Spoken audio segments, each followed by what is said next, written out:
Half a day, the Committee on Health, Land, Justice, and Culture is called to order. Today's Wednesday, April 6, 2022, and the time is 3:08 p.m. In compliance with the open government law, notices for this virtual public hearing were published in the Guam Daily Post on Wednesday, March 30, and again on Monday, April 4, 2022. The notice is also posted to the Government of Guam public notice portal and disseminated via email to all senators and all main media broadcasting outlets on the same days. We are live streaming this hearing via the Guam Legislature's YouTube channel.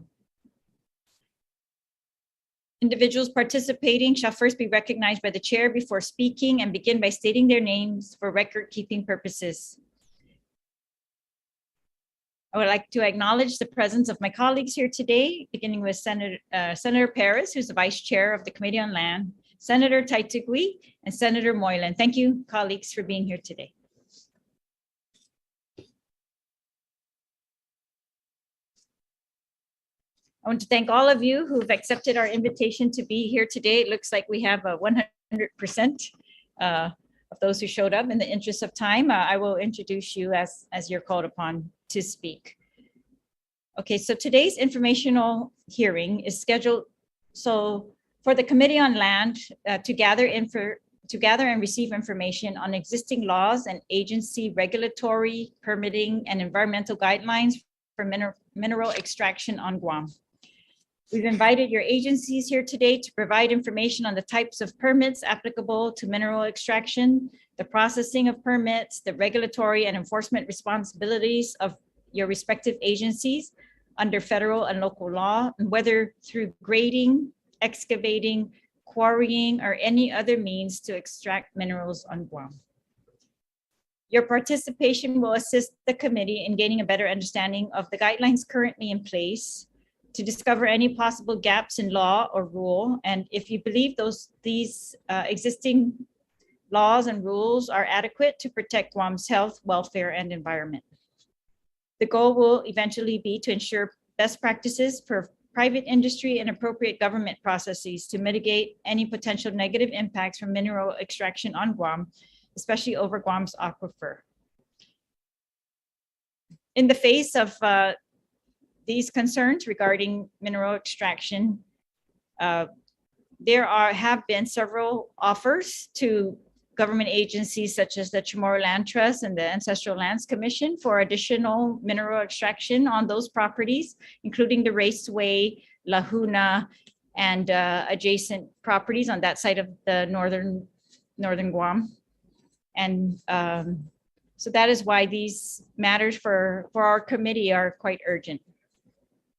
There have been various terms used, and perhaps your agencies can also clarify, but we have found that what we call mineral extraction is also in the law under extractive industry, rock quarrying, mining, and grading.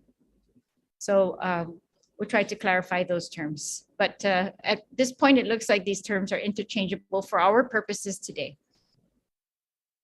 So we've discovered that under Guam law, mineral extraction, termed extractive industry, is under the zoning code allowed under M2 zones in accordance with 21 GCA 61310A3 and as a conditional use in agricultural zones.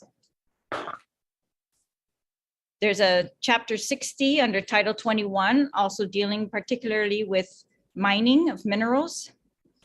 And it details that all proposals for the use, lease, or purchase of government land for the purpose of commercial mining or removing therefrom any minerals, rocks, or sand for processing shall be presented to the Guam Natural Resources Board. The board shall determine if the proposal is consonant with the public interest and in keeping with proper conservation practices. The board may recommend any such use, lease, or sale of government land to the governor, including any such conditions that may be necessary for compliance with the proposals presented. So the Guam Natural Resources Board, according to 21 GCA 60409,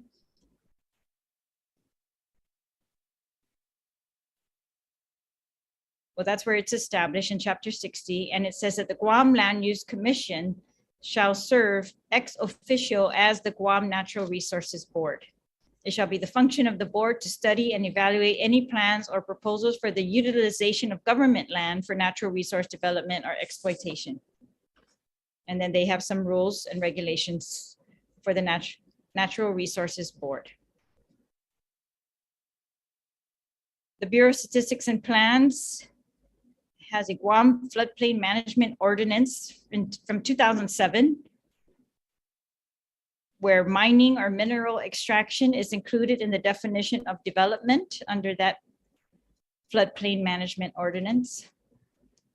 And the CLTC also has rules regarding mineral extraction under the definition of commercial use, which explicitly authorizes mineral extraction only with the approval of the Guam legislature. It also mandates that land returned after lease or license must be returned in better or higher end state that was agreed upon after the mineral extraction. There is a BSP, the 2020 Guam Guidebook to Development cites different requirements. I'm sure we'll hear from each of your agencies regarding these, including Guam EPA's requirements for an air pollution source construction and source operating permit for rock quarrying, which does not require a permit fee. Guidebook also lays out guidelines for the Application Review Committee, which cites specifically that they must determine if housing is located in or near a man-made hazard area, such as an oil refinery or a quarry. So the Application Review Committee agencies, again, I think they're all here, are DPW, EPA, BSP, Department of Ag, GPA, GWA, and the Department of Parks and Rec State Historic Preservation Office.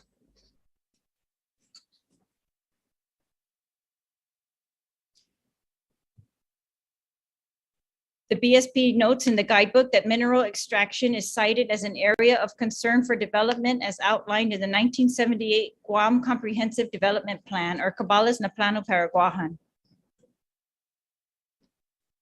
The comprehensive plan notes that mineral extraction is essential for construction, landfill, and pavement purposes. However, operations must be monitored closely to ensure adherence to air, water quality, erosion standards, compatibility with landforms, adjacent uses, and population density, and that land with historical, agricultural, or scenic value is not used for mineral extraction.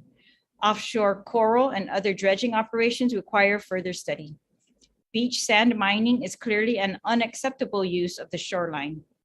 In the future, an officially designated 200-mile offshore economic zone may suggest the need for studies relating to deep water mining, such as for manganese nodules. Little else is known about the regulatory framework for which those wishing to extract aggregate on Guam must comply, other than through the standard application process for grading through the Department of Public Works. So through this process, all applicants must clear the following agencies before the issuance of a grading permit by DPW: DLM, Land Management, SHPO's Office, GPA, EPA, Department of Ag, GGN Survey Division at Department of Land Management, and Contractors License Board.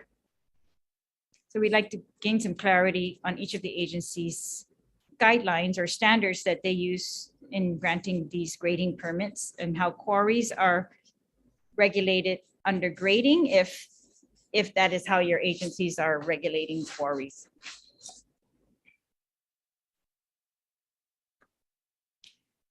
We're aware of EPA's soil erosion and sediment control regulations and air permit that will allow you to speak on that. I think I'm going to skip the rest of those and go to, all right, so some of the other concerns that were brought to our attention are just what has happened in some other places. For example, in 2012, Kiribati announced that they implemented by Secretariat of the Pacific Communities SOPAC division, hoping to phase out specifically beach aggregate mining on South Tarawa, which caused severe coastal erosion problems on the already vulnerable Atoll Island. A 2014 study on mining aggregate done in Alberta titled Aggregate Resource Extraction, Examining Environmental Impacts on Optimal Extraction and Reclamation Strategies, found three main concerns, including air pollution, noise, and water pollution, and the long-term effects of contamination of aquifers and poisoning of surface water bodies that present the largest issues. In Alberta, most of the sand and gravel deposits are sealed from surface contamination by a layer of impermeable clay-rich glacial tills, which once removed, the permeable materials below to easily conduct contaminants such as fuel, oil spills, runoff containing fertilizers, pesticides, herbicides, and sewage directly into the aquifer below. We've invited Quarry here today as well to hopefully get their input in regards to the aquifer and best protection practices. So in 2002, USGS also had a report titled Managing and Protecting Aggregate Resources. And it found there are potential environmental impacts associated with aggregate extraction, including the conversion of land use, changes to the landscape, loss of habitat, noise, dust, blasting effects, erosion, and sedimentation. Most of the environmental impacts associated with aggregate mining are relatively benign. However, extracting aggregate from some areas may alter the geologic conditions, which in turn may alter the dynamic equilibrium of the area, resulting in cascading environmental impacts. By employing best management practices, most environmental impacts can be controlled, mitigated, or kept at tolerable levels and can be restricted to the immediate vicinity of the one aggregate operation. It goes on to protect citizens from the impacts of mining. Governments may require permits or impose regulations to control aggregate development. They concluded that permits and regulations restrict development or expansion of aggregate in established areas more than actual resource availability. And Weaver 1995 reports that no new crushed stone quarries have been permitted in Connecticut for 15 years. And indications are that estimated sand and gravel supplies in New England could be reduced by at least 90% by reason of increased zoning and environmental restrictions. In Toole County, Utah, a specific zoning was created for mineral extraction. This approach provides for public input, strict requirements for application, operation, and reclamation of pits or quarries. The Associated General Contractors of America Utah chapter presented the ordinance to other jurisdictions to consider as a model for creating a new mineral extraction zone. Other states, including Colorado, California, Minnesota, Washington, have taken additional steps to address depleting aggregate supply, zoning, land use, and environmental issues caused by mining. So we're just going to present these 5 questions for all of the agencies, and you can answer them as you see fit. So what is your understanding of your role in regulating mineral extraction? Does your agency believe that our current regulatory framework is sufficient to protect the health, welfare, and safety of our land resources and the people of Guam? What types of permits are issued by your agency and what guidelines do you use? What is the enforcement authority of your agency relative to mineral extraction through grading or quarrying? What suggestions do you have to improve how mineral extractions are permitted and regulated on Guam? Okay, so I'd like to begin. Again, I want to thank all of you for being here. And we'll begin. I know your time is very valuable. So we're going to begin with, I wanted to begin with the Guam Land Use Commission. And I think we have Nonito Blas, one of the members here. Mr. Blas, sorry, there you go. Actually, Senator, I was hoping either Celine Cruz or Joe Borja from the agency was on this call. Yes, they are. Okay, so if you don't mind, then we'll come back to you later. We'll allow Department of Land Management. Celine Cruz is the chief planner. She's online, I'm told now. So Ms. Cruz? Oh, there. And I see the director there also. AFADE Director Joe Borja, and yes, as speaker, we have here on our table here Celine Cruz, who's the chief planner and the director of the Department of Land Management, and also the Executive Secretary of the Guam Land Use Commission. Also present with us is Planner 3, Grace Vergara, and these are the people actually in the planning division. Okay.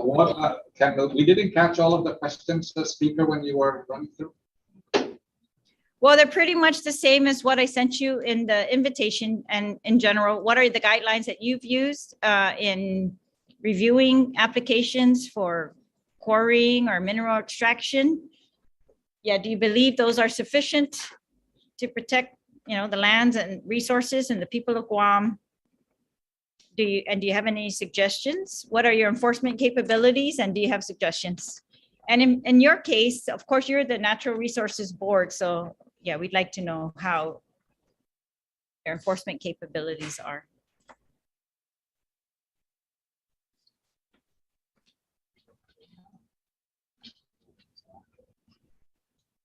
So, if I may, Mr. Borja, so to start with, you asked for us to provide information on the types of permits applicable to mineral extraction. And the types of permits would be a conditional use permit in an A zone from the Guam Land Use Commission. We note that there's only one reference to extracted industry within the zoning law, and that's under section 61304B7, where it describes extracted industry as a conditional use in an A zone. In our records, we noticed that the TPC, TLUC, GLUC has only approved a few quarries. In 1989, Guam Rock Products was approved a conditional use to permit extractive industry on lot 7092-3-8. Oh, I'm sorry, 7092-3. GIGO. In 1993, Western Pacific Rock, Inc. received a conditional use permit for extractive industry operation of a quarry, construction operation, barracks, and cement batching facility with accessory activities in an A zone on lot 7030-new-2. Further in it's the same year. I don't have the years, but they received 3 additional extensions for the quarrying activities. Guam Rock Products received 3 additional extensions for their quarrying activities on lot 7092-3 in GIGO. And then those 3 extensions were under the Hawaiian Rock Products Company. And then finally in 2011, Smith Bridge Guam received a conditional use to allow quarrying operations to continue on lot 7027-5 in GIGO. We know that there are activities being conducted as accessories to permitted uses in an M1 zone. And then finally, our role in providing clearance to a clearing and grading permit is mainly to identify and ensure that the applicant's proposed land alteration activity complies and conforms with the standards and requirements of the respective zone, and that proper ownership or authorization is secured. So in our review of clearing and grading permits, unless the clearing and grading permit states that it's a quarry or extractive, that they're doing mineral extraction, we can only review the permit based on the ownership, authorization, and then the zoning. And I think that covers all of the questions then.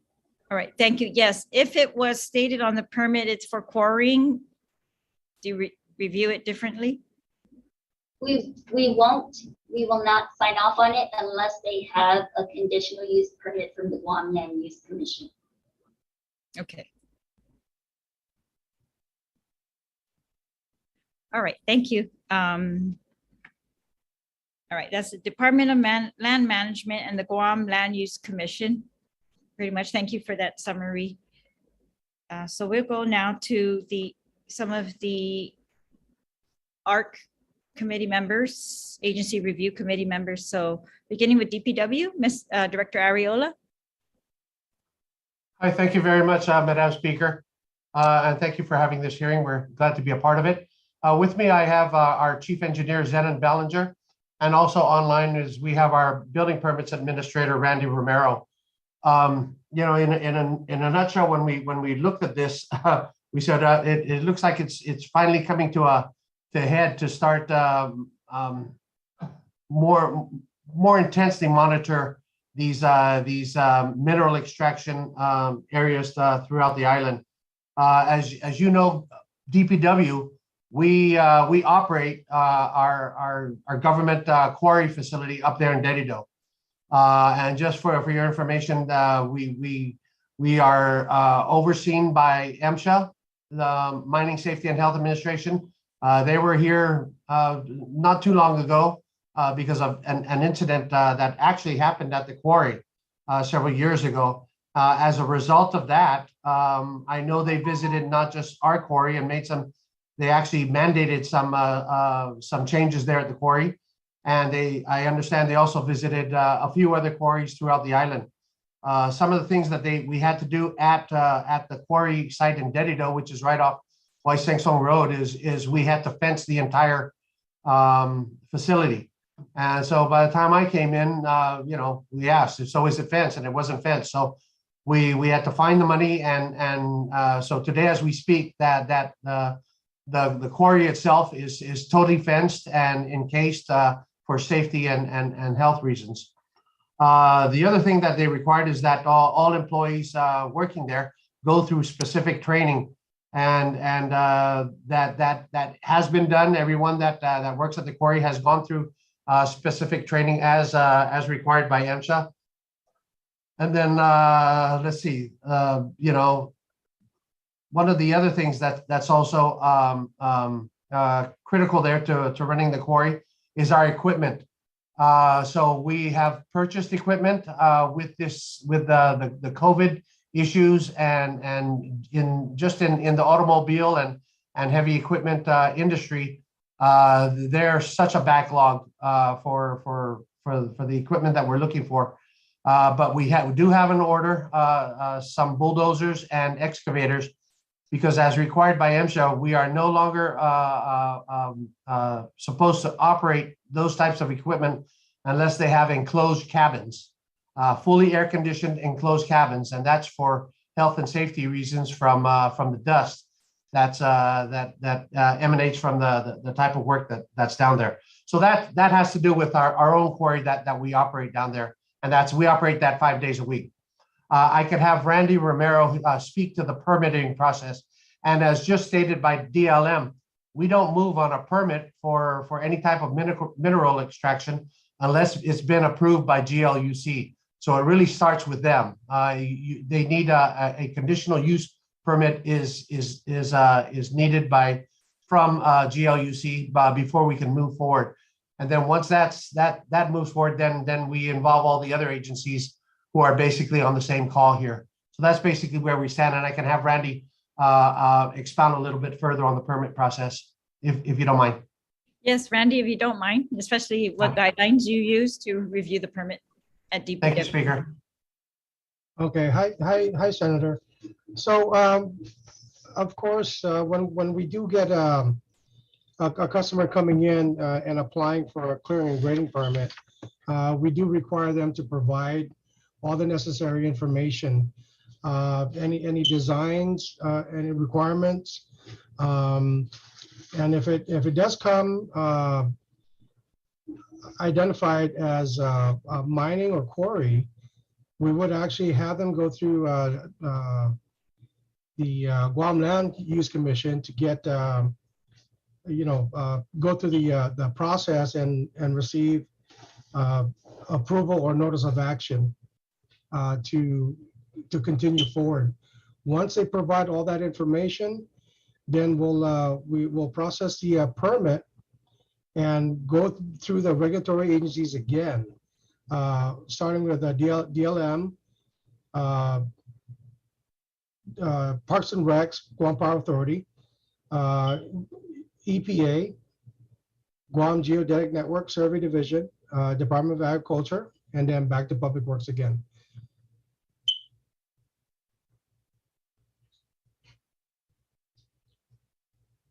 Does the DPW apply any standards or guidelines that they must meet in their design?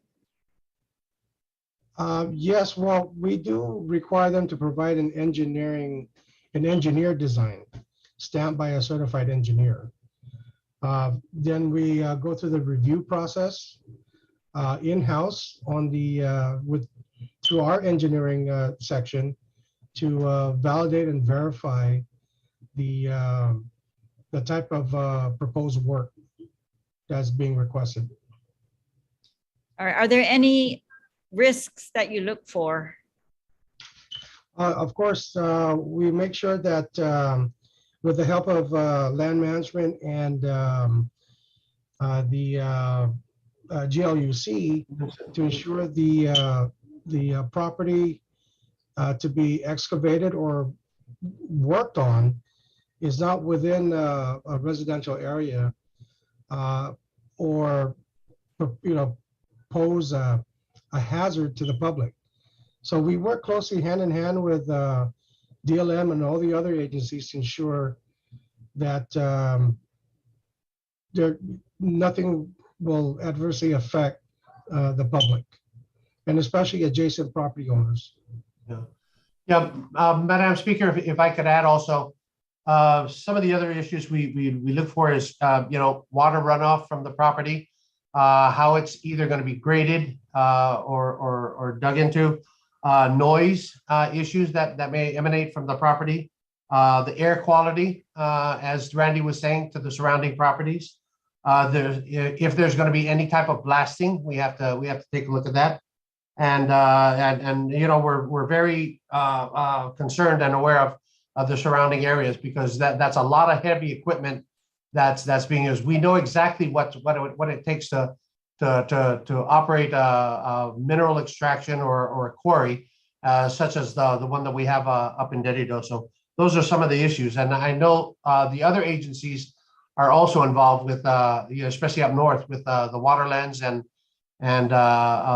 with the type of environment that may be cleared, so that may have agricultural concerns. All right, thank you.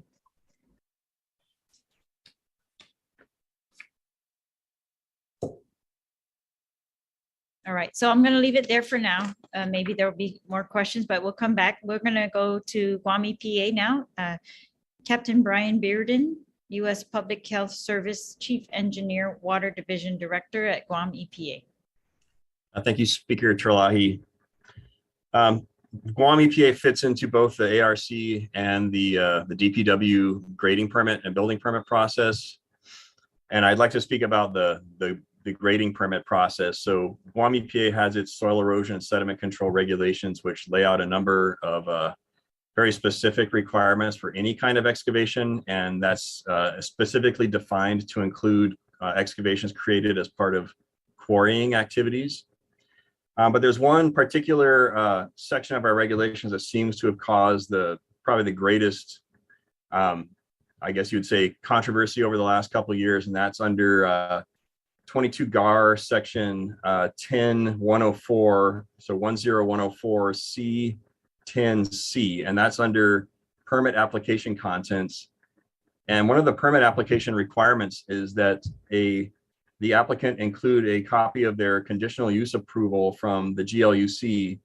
And I'll quote from this directly: when the area to be graded or excavated will be used as a quarry and extracted materials used to fill a different area or sold as a fill material by the owner.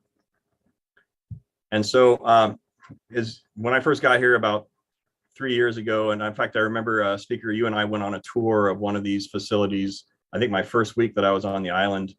After that, I started to learn these regulations, and this particular regulation at the time, our understanding as an agency was that was something that the DLM would decide on. So if we got the permit that had been approved by DLM already, the application, that we would move forward and just review it from our perspective. After we received a complaint from a resident who lived right next to one of these quarry facilities that had vertical walls, and it was a safety hazard. We re-reviewed that again with our legal counsel, and this was about late 2019, I believe. And after that, we started to require that letter for any activity that appeared to be either a quarry or to be being used for the extraction of materials, to be used as fill at different areas or sold as fill, just as it says in our regulations. And as a result of that, in FY 2020, we received 3 quarry permits, one of which we approved just before we had that legal review. And then 2 of those afterwards, we put a hold on those because of that lack of having that GLUC permission. In FY 2021, we received 4 quarry permit applications. 2 of those were renewals for 2 of the ones that DLM mentioned already, Hawaiian Rock and Smith Bridge. And the other 2 were also held because of the lack of the GLUC approval. And we received a lot of pushback and complaints, I guess you would say, from the applicants. And even from DLM saying, well, we don't know what a quarry is, and who decides what a quarry is? Does Guam EPA decide what a quarry is? And I think that really raises one of the problems that does need to be addressed. One of the gaps in the regulatory system right now is, how do we identify these operations? I worked in CNMI as a regulator for about 13 years, saw the same thing happen there. Once you put requirements on quarrying as an activity, what you see is the applicants come in and they say it's not a quarry. We're just grading the property to prepare it for a future subdivision or future farm plots, in the case of some projects in Rhoda that I saw occur. And the problem with that, of course, is, there's a number of problems. From the Guam EPA side of things, there's some significant environmental impacts associated with that. There's the noise, there's the change to the landscape, there's the removal of the soil, which then affects the groundwater protection.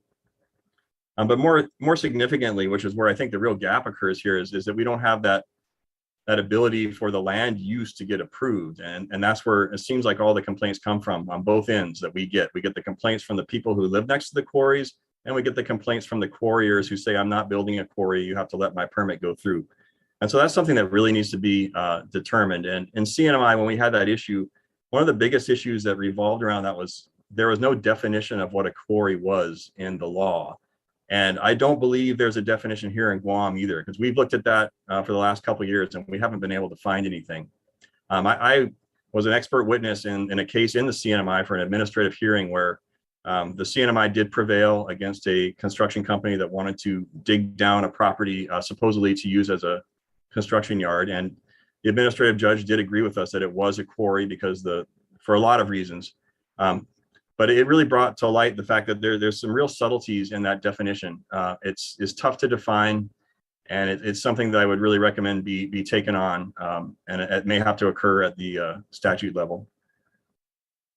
Let's see, other comments that I had. So some of the comments, or some of the conditions or the standards that we have in our regulations as well, is on the steepness that you can cut a slope into the land. And the maximum steepness under our regulations is 2 horizontal to 1 vertical. So, a steepness of about that. So it's not a cliff. And as everybody knows, you can drive around Guam and you can see quarrying activities where there's a sheer vertical cliff, which is a real hazard to neighbors. It's a real hazard to homes that might be right alongside these.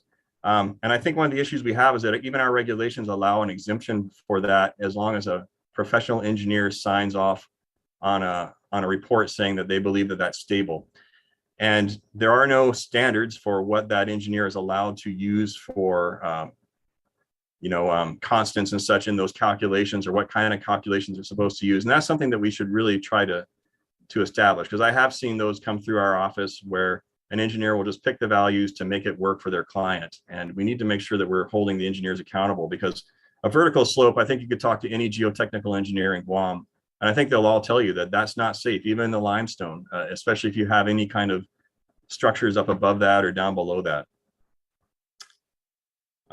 The other questions you had were as far as enforcement. With this particular provision, the enforcement is really limited to our ability to approve the permit, right? So like I said, over the last 2 years, we have 2 of these permits that are just sort of held indefinitely, and that might increase as people come in to renew other activities that we know are quarries, but that don't have that Land Use Commission. So right now, that's really the only enforcement. It's hard to go after someone and give them a fine, I guess, for them not having a conditional use permit when they claim that it's not a quarry.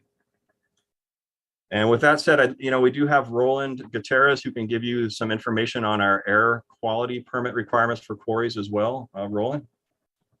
All right. Thank you, Captain Bearden. Roland, please. Yes, there's no specific regulatory requirements in regards to quarrying or anything like that. And basically, when it comes to quarrying, we mainly deal with the equipment and the fugitive dust emissions. And the fugitive dust emissions is covered under our enforcement ability for particulate matter. And so a lot of times these quarrying operations, they're not listed as quarrying operations. And so there's no specific regulation in the air program that says we must permit quarries, and we basically base it on their potential to emit.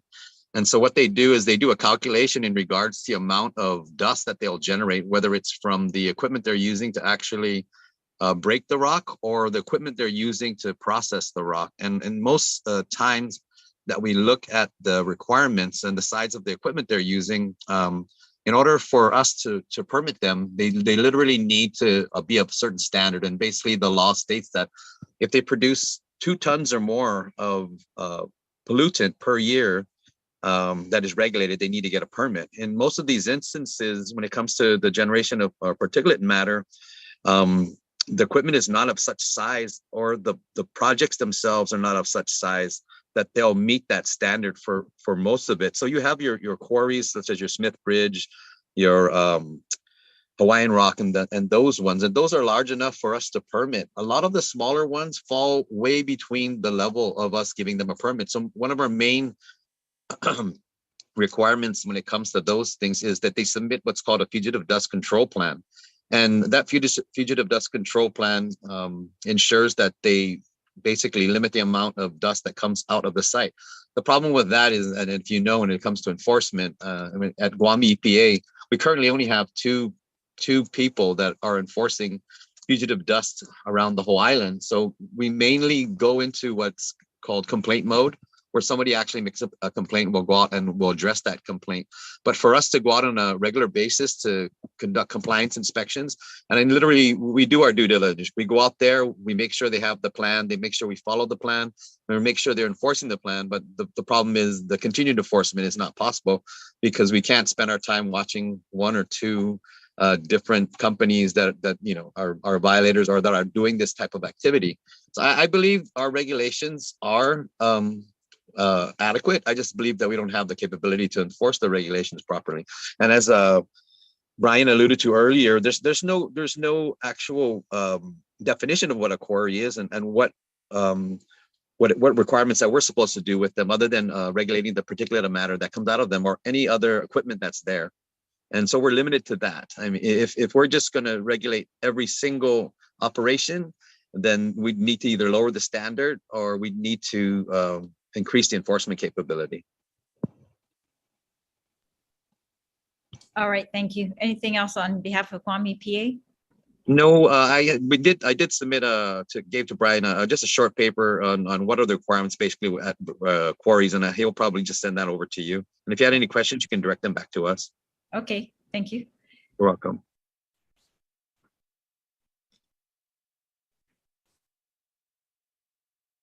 All right, now we'll go to the Bureau of Statistics and Plans, Administrator Edwin Regis of the Guam Coastal Management Program, and Christian Benitez of the Bureau ARC member. Yes, thank you, Madam Speaker. And I'll be handling most of the presentation, but I'll certainly lean on Christian for any technical input that he would like to share. If it's okay with you, Madam Speaker and honorable senators, I do have a presentation, and I would like to provide you an update in the context of both our role as the ARC and as the Central Planning Authority for the territory. I think this is important because it does touch upon the different policy and regulatory actions that we also adhere to under the Coastal Zone Management Act. Sure, please proceed. Okay, and I'll share my screen. If once I'm able to share my screen, I'm not able to right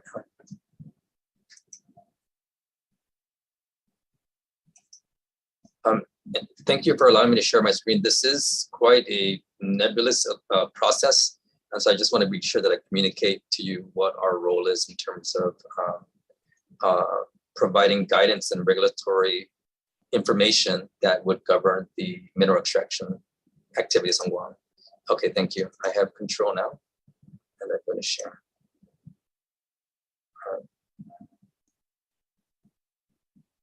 Okay. So can you guys see this okay? All right, fantastic. So as you know, coastal management was established in 1979. We do get our authorities from the Coastal Zone Management Act. So when you asked what our regulatory nexus is, this is an act of Congress which does provide us some authorities when it comes to federal actions. In terms of administrative siding, we are under the Governor's Office, Chapter 1, Article 2. As you know, Article 1 is the Governor's Office herself, as well as other key staff, such as clearinghouse and other key positions with the Government Office. The Bureau of Stats and Plans is Article 2, in which, and as you are probably more familiar, the Bureau of Budget and Management usually kind of outshines us in terms of the importance and the focus of the two classified line agencies at the Governor's Office. But statutorily, we are quite high. And I mentioned that because the authorities under central planning really requires us to prepare the Guam 2050 sustainability plan and to ensure that there's consistency among agencies that should need to reference that plan in order to make decisions. And I believe that there is information within these planning documents that can be valuable to understanding how to better manage and interpret the allowances of mineral extractions, and I'll go through that in my presentation. The other interface with mineral extraction is under our provisions under federal consistency. And as you know, federal consistency is a process in which we have to ensure that any federal action is consistent with Guam's enforceable policies. And so federal actions could be actions that are funded with federal dollars, local actions that require a federal permit, or any general action conducted by a federal agency. We also contribute to the ARC discussion and deliberations of the GLUC, in which we provide position statements for their consideration. The difference between the two here, Madam Speaker, is that the federal consistency, our program under the CZMA gives us full authority to make a decision whether or not to object to a determination or to concur with the determination. If we object to it, the federal agency must deny the permit without prejudice, or the federal agency must not provide the funding. So if there's an application that comes before us that would require a federal permit or has a federal action, we have more strength in terms of ensuring that the action, whether it's destructive mineral extraction, does not get approved. Of course, we have to justify that based on a set of standards that we have in our comprehensive development plan and our North and Central Land Use Plan and executive orders. So in terms of central planning, here are our authorities that we draw on. We look at the land use district maps in the 1979 Cabalison Plan of Guam, and this is enforceable under Executive Order 78-23 and 37, as well as the North and Central Land Use Plan district maps as approved by Public Law 30-224. When we're looking at land use, this is really the classifications and description of allowable uses in land use categories. And land use categories are established for a reason, and that reason is to try to avoid conflict.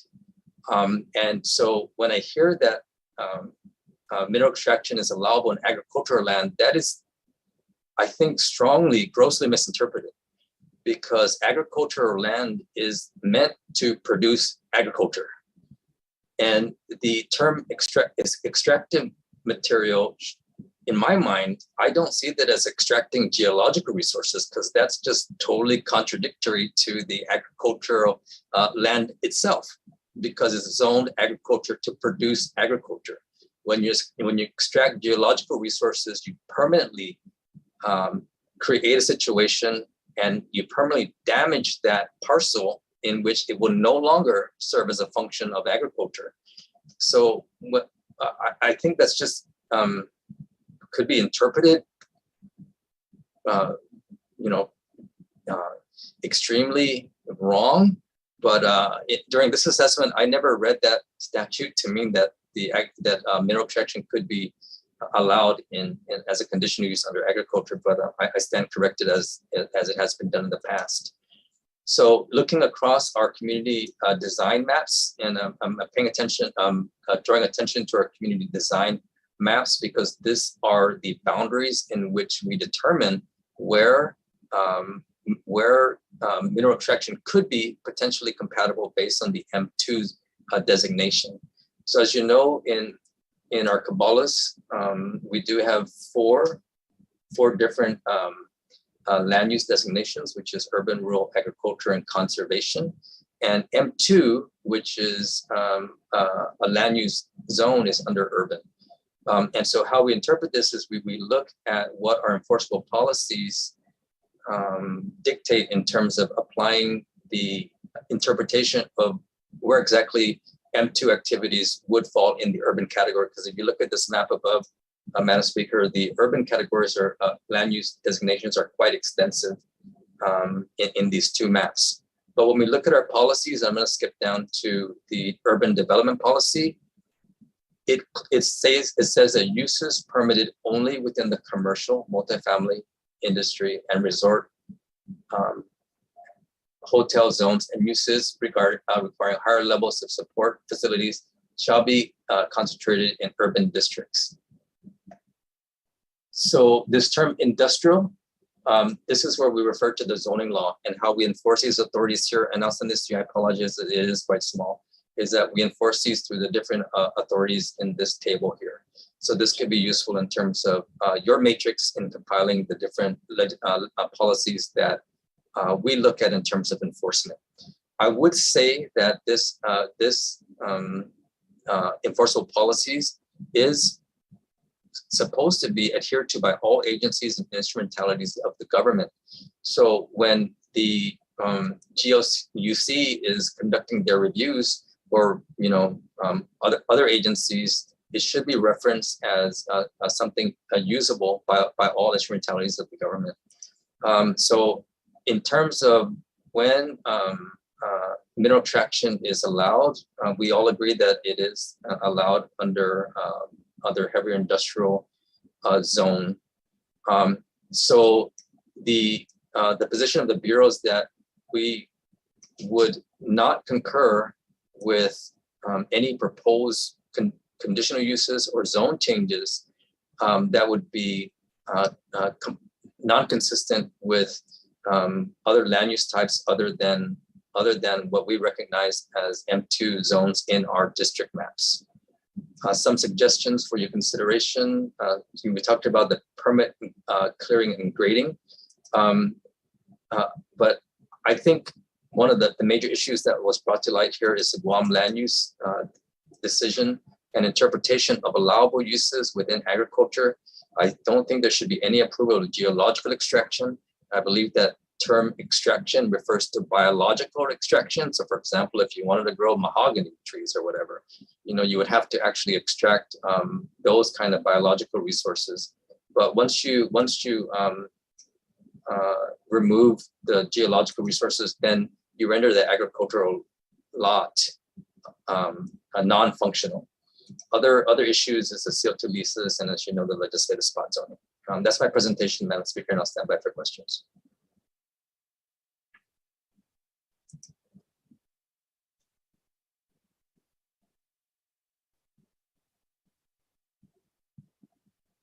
Thank you very much,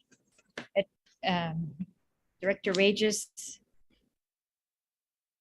So we'll go now to the Department of Agriculture. I know we have the director here, Director Chelsamuna Brett. Also, we have the Forestry Division Chief, Christine Farron, and we have Jeffrey Kittigwa, the Technical Guidance Section of Department of Ag. Director? Thank you very much, Speaker Terlaje. I have to say, it's always kind of a a little bit intimidating to follow Mr. Regis in his presentations. He had a whole PowerPoint for you, but it was very well done. And he actually touched on points that I wanted to address as well, or bring up, which was the spot zoning and sometimes the zoning changes for agricultural properties. I know that was an issue for Mr. John Borja, who will be joining us shortly, but I will discuss our permit process and some of the areas that we cover. And at any time, if Chief Farron or Mr. Kirgo want to jump in to correct me or point something out, if with your permission, I would also invite them to do so. Our permit process that would address or be relative to mineral mining would be clearing and grading and construction permits, and to some extent tree cutting permits as well. And I want to also point out that we've been discussing issues surrounding aquatic or ocean-based mineral mining as well, because I know that there have been corporations seeking to mine in and around the trench. But right now, with clearing and grading permits, our authority primarily derives from enforcing, and it's also based on funding, Federal Endangered Species Act, Migratory Bird Treaty Act. There's several, the Sykes Act, our U.S. Fish and Wildlife Services Cooperative Agreement, the Guam Endangered Species Act, the Protection of Wild Animals, Marine Mammal Protection Act. That's if it were to that's if the mining were to travel into the water as well. And with the Clearing and Grading Act, if the project area is greater than 1 acre, then we require a biological survey to be obtained. But then the biological survey, as is its name, will primarily focus on the existence of endangered species or species of greatest conservation need. And then we would apply conditions based on those inclusions. Tree cutting permits are only applicable from our agency for Government of Guam properties. Unless it is a listed or endangered species on private property, we can provide input and recommendations based on that. Our permitting process is typically follows that applicants submit their permits for review. The permits are logged and assigned to staff. An initial review or background information is conducted. Then a site inspection and permit conditions are generated to minimize impacts, avoidance, and protecting habitats.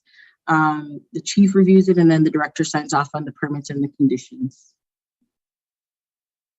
Let's see. Our enforcement authority is limited to the issuance of the permit with conditions, although we also have issued notices of violations or cease and desist orders at times when required. And then we meet with the applicant to review conditions and make recommendations that they are to follow. We are in the process of working on assigning not only charges to our permit review process, because the agency has not to this date ever had collected fees for this service, but also deputizing the Jeff section, which is the, oh my gosh, Jeff, what's your section called again? Technical guidance. Sorry, the technical guidance section with regulatory authority, with such as those of relevant tax officers, so that they can also issue citations for violations that are not corrected in a timely manner. Is there anything you would like to add, Jeff or Christine?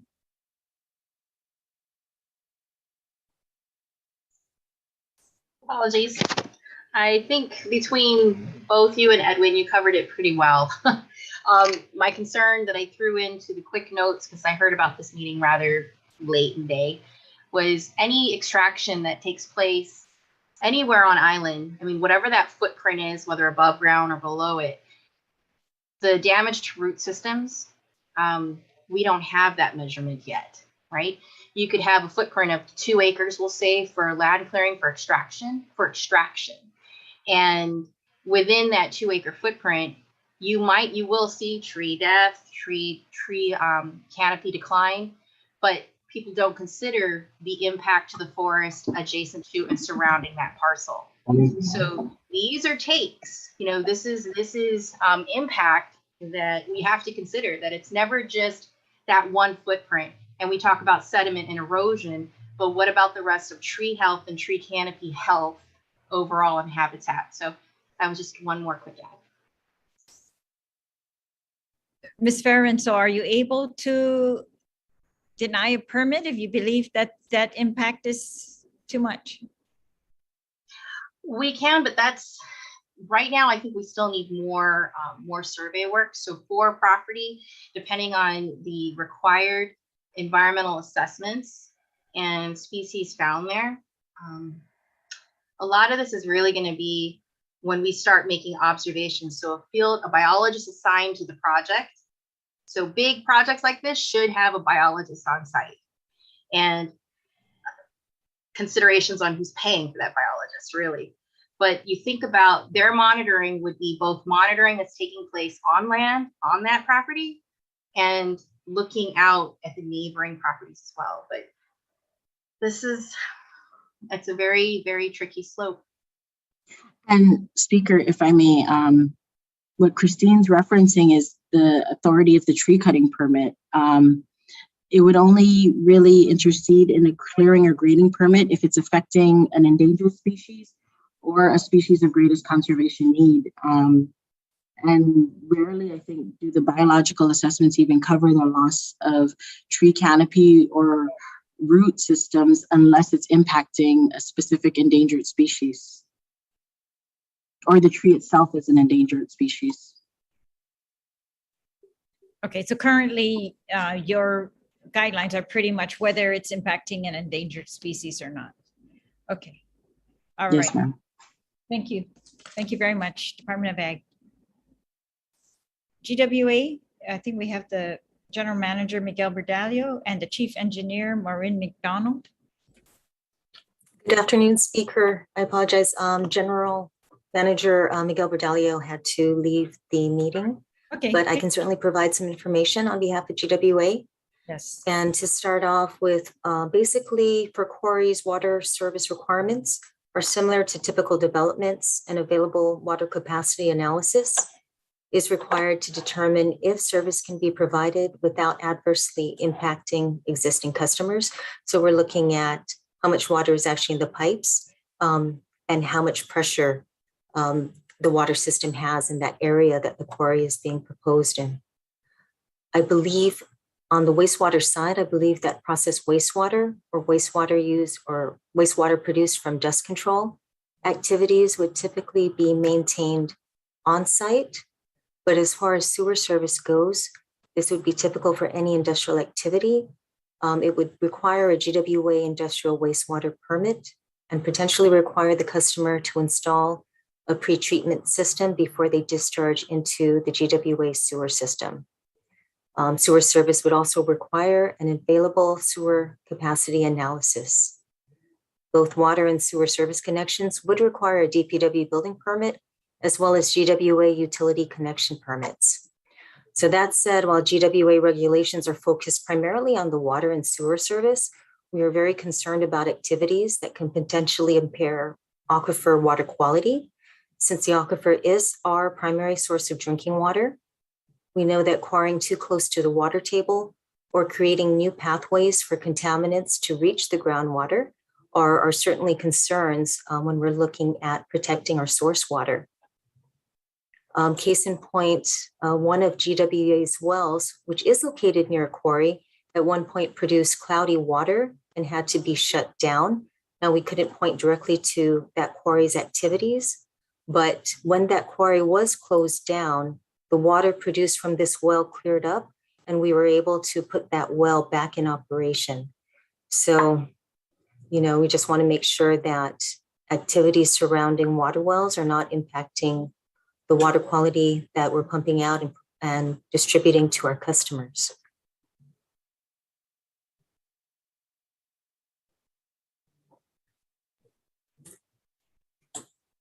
Thank you. And so, Thank you, Acting Chief. It says acting. Are you the acting chief or the chief engineer? I thought you. I have the acting role at this point in time. All right.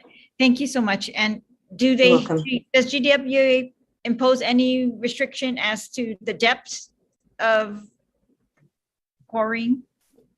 We don't have regulations that govern the depths of the quarries. Guam EPA may be able to speak to that. All right. Okay. So we'll get back to them. I'm going to proceed now with our State Historic Preservation Officer, who is a member of the Department of Parks and Recreation, who's also part of the Agency Review Committee and the DPW permitting committees or review process. Mr. Lujan? Yes, good afternoon, Speaker, and good afternoon, Senators, and all the other stakeholders. Glad to be here this afternoon on this important topic.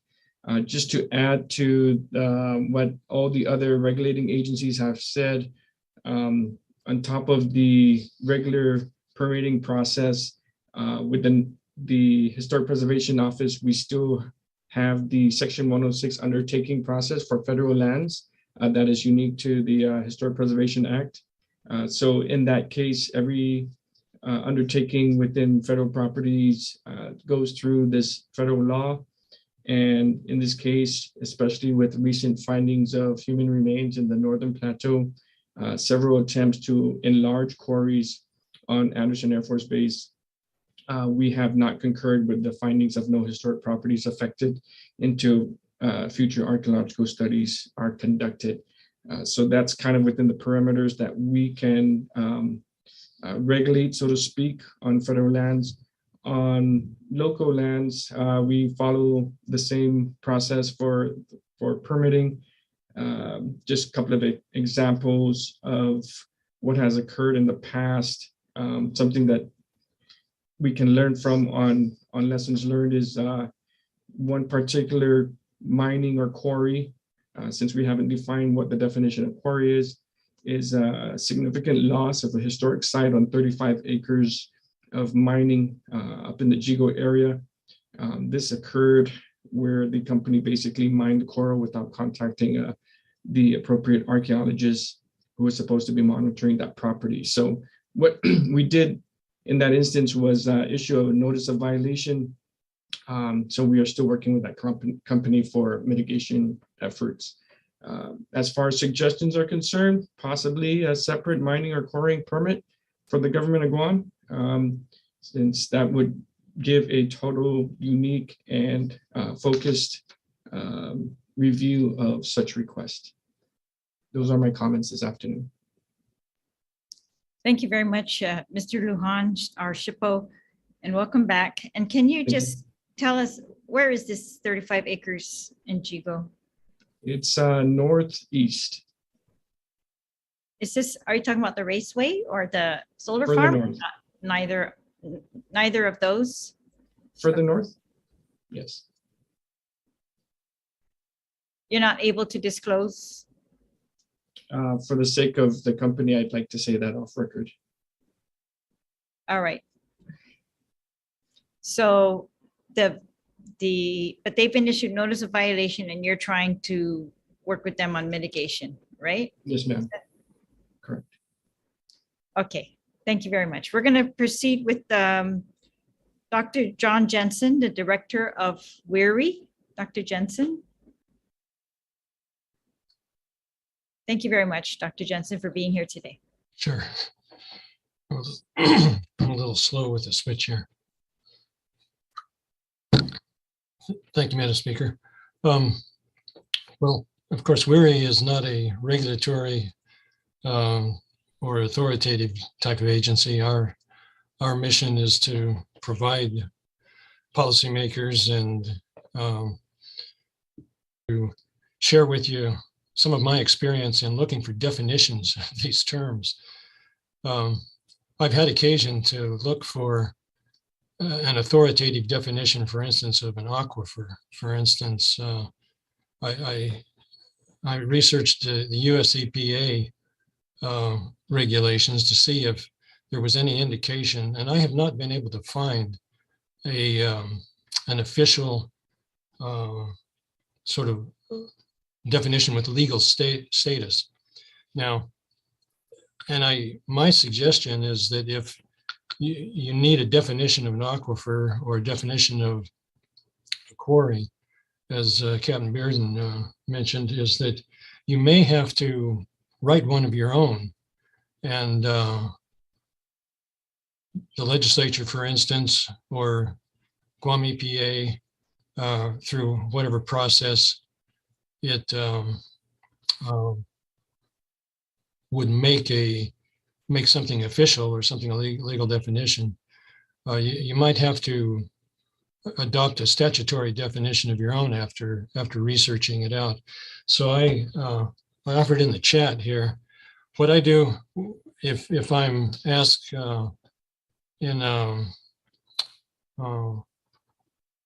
to provide expert advice, as I have been from time to time in legal matters, and certainly in doing good science, you always have to start with the definition, so that you're talking about the same thing. And I've written my own definition of an aquifer that I use I make my students memorize it, and it's on the exam. And that is a body of natural geologic earth material that is capable of capturing, storing, discharging, and releasing economically significant quantities of water. And you can see embedded in that is a human definition. You have to then define what's economically significant. But if you don't, you're left with questions like, I was involved once in providing expert testimony on a discussion of whether some activity that was proposed was being done over an aquifer, and one side claimed, well, this is an aquifer, and another side claimed it isn't. And you have to work through several layers in order to come up with a definition, and ultimately it's something that left to itself would be decided case by case by a court after appealing to expert testimony. So the authoritative sources that I go to, and I have a whole shelf full of references. I use the Oxford Dictionary of Construction, Surveying, and Civil Engineering, and I put their definition of a quarry as an open pit mine used for extraction of rock or minerals such as stone or other building aggregates. And you even sometimes have to dig down into the definition of a mine, for instance, to come up with a suitable working definition, to give you an idea of how much it varies. And these are the authoritative professional references used. The American Geological Institute produces the Glossary of Geology, which is this big volume that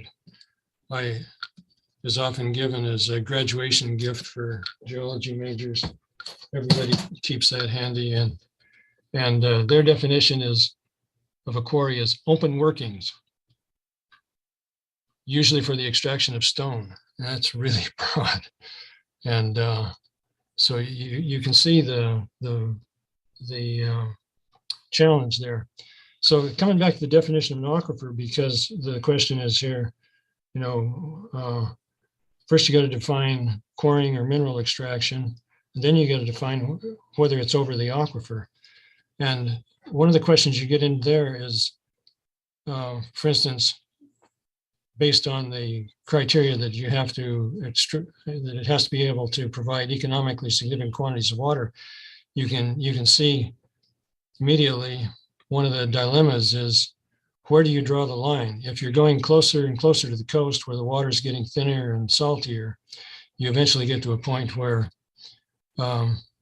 it's not economically significant because it's not drinkable or usable, although it might be for a fishery, for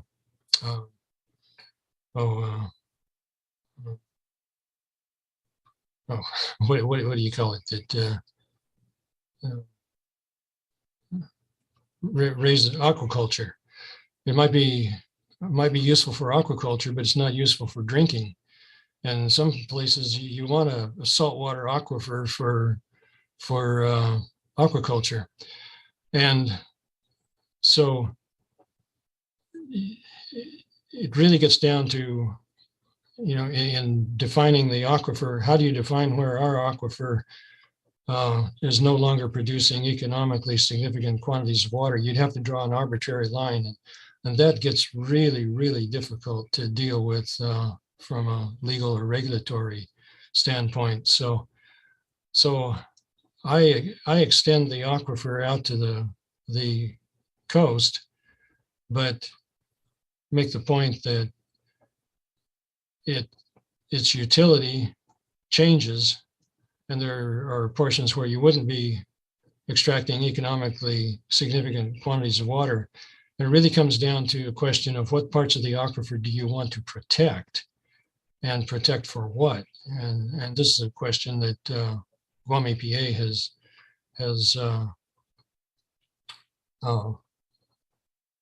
asked us to explore, and we've actually got a project going on that. So anyway, I don't know how useful that is, but I just wanted to share with you some of the insights that I've gained in the course of my career in working with these questions. And I guess I'd end with my best advice would be to identify a application that you need to address, and then draft your own definition of an aquifer and make it official, and your own definition of quarrying and make it official. All right, thank you, Dr. Jensen. If I could just ask you if you could expand on if it was determined it was over an aquifer, a usable part of the aquifer, a significant economic right, you got it. Water. If let's say mineral extraction was going to occur there, have you seen in your work some kind of guidelines that you would want to be put in place over that aquifer in regards to grading? Yeah, well,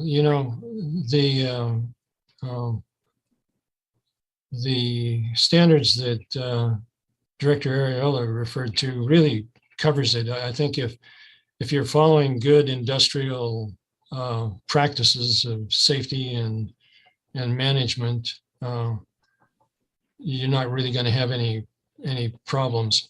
One of the interesting things, and I guess one of the things that's worth pointing out, I actually just came from visiting some of our quarries because I'm taking my students out this weekend to visit the DPW quarry in Dedido and Smithbridge quarry. But those are all on close to the DPW quarry is inland, and that's a different kind of situation, but the Hawaiian Rock and Smithbridge are on the coast for the reason that that's where the best rock is. And that's the hardest rock, the industrial grade rock. And it's on a part of the aquifer that's outside of the zone where there's economically significant quantities of water. What GWA defines as economically significant is they don't put in a well unless they can get at least 150 gallons a minute, and you can't get that kind of yield close to the coast. So our industrial quarries are located in places that are no threat to the part of the aquifer that you would want to protect for water production. Now, the Dededo quarry, has an interesting history because it's used for fill, but it's a really clean operation. You just go in there, and all these quarries they go in there with an excavator. There's no chemicals or smelting or anything like that has to take place. And it's in a central location of the aquifer, but it's a clean and sort of naturally simple place to operate with. So it's no threat to the aquifer, even though it's certainly over the central portion of the aquifer, for the reasons that Director Arreola mentioned. All right, so you're saying that Weary has no interest, I guess, or yeah. No concerns. Yeah, no concern in quarrying over the aquifer because there are no chemicals that are being used. And you don't agree with the earlier statement that quarrying exposes that aquifer more to those types of contaminants? Not any more than any other industrial activity, like building a road or construction. Actually, constructing buildings in urban locations involves a lot of activity that has a certain amount of risk, but we live with that risk, and we have to. People live over the aquifer. Dededo and Jigo are right over the core of the aquifer, and some of the most prolific parts of the aquifer are under subdivisions where people live, and there's sewer lines and septic tanks, and of course everybody knows those are another issue. Yes, but most of that development does not disturb, I'm looking at your definition here, the natural earth material that stores and discharges the water, but or cleans it. Okay, so I'm gonna go back. The Shippo Lujan, you wanted to add one more point? Then I'm gonna open it up to the senators after is Patrick here? Yeah, sure. Sorry.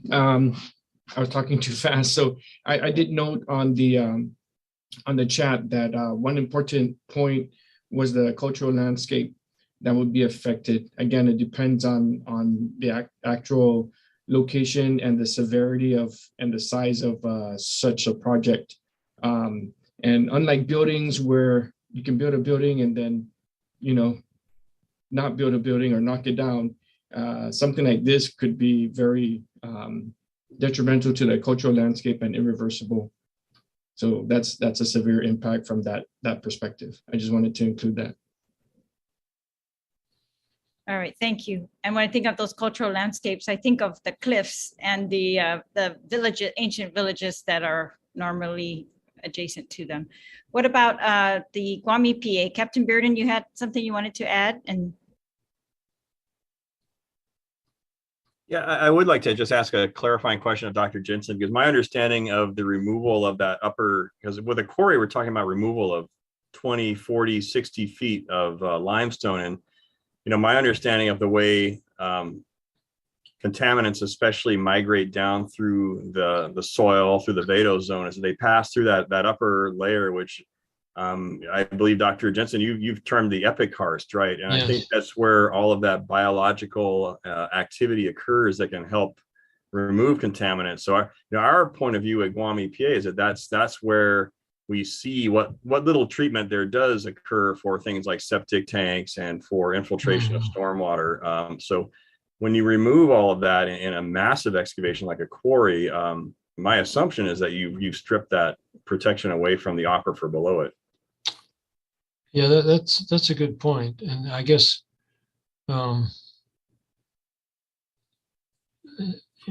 when a quarry is active and being maintained and industrial standards are being applied to keep it clean, you've got no problem. You know, the one thing you might want to think about is when these quarries are closed. You know, if they become, if water drains into them and they collect water and become, you know, a nasty frog pond or something like that, you could certainly have an environmental threat. So I assume there's standards about closing quarries and keeping them. But if there's not, then that's something that should be looked into for the longer term. You want to keep them dewatered, and that's going to cost somebody something. But I don't, you know, that's unless contaminated water comes flooding into the quarry, it's not necessarily going to be a problem. Depends on the good stormwater management and drainage around the quarry. So the closure of quarries would be something of a matter of concern if the quarry is over the, like if the Dededo quarry, DPW ever closes the Dededo quarry, then you'd want to look into what sort of measures would be appropriate for keeping it from filling up. Or, you know, another thing to think of is like sinkholes. People tend to throw trash and garbage into holes in the ground, and an old quarry that's been abandoned is ripe for that sort of thing. So those would be the kinds of things that you need to manage. But that's a good point. Thank you. Captain Bearden, was there another point that you wanted to bring up? Yes, I did put into the chat. There was a mention about whether there were limits on the depth of excavations. And we do have something in the wellhead protection requirements. It's very confusingly written, and we've had trouble even interpreting this ourselves. But within 1,000-foot radius of any public utility potable water supply well, it says the excavation will not exceed a depth of 40 feet below the existing grade. But there's a lot of other language that comes right before that seems to sort of throw that into question. So that's something that really would need to be clarified in our regulations. But Dr. Jensen, just to clarify what I was getting at there was, you know, we have seen some proposals recently where people are proposing basically to quarry for the purpose of creating future development. And so, you know, our point of view is that if somebody comes in there after that and they've removed all that epicarts and they put in septic tanks and they put in your normal stormwater ponding basins and such, it's not the same as building septic tanks and ponding basins under, you know, an undisturbed land condition, I guess. So that was really what I was getting at, because I don't think that we are talking about situations where a quarry just sits there pristine, unused after it's finished. And also to clarify what you had asked, we don't have requirements in our regulations for restoring a quarry after it's completed. And that is something that's also necessary, in my opinion. Yeah, those are good points. I'd agree. Thank you very much, Captain Bearden. DPW Director, if you're still here, I'm sorry, and Land Management, if we could just clarify one more time. If it's on an M2, GLUC approval is not necessary? So that would be DLM. Yes, Director Borja? Yes, I'll let the Chief Planner answer that. Yes, it would be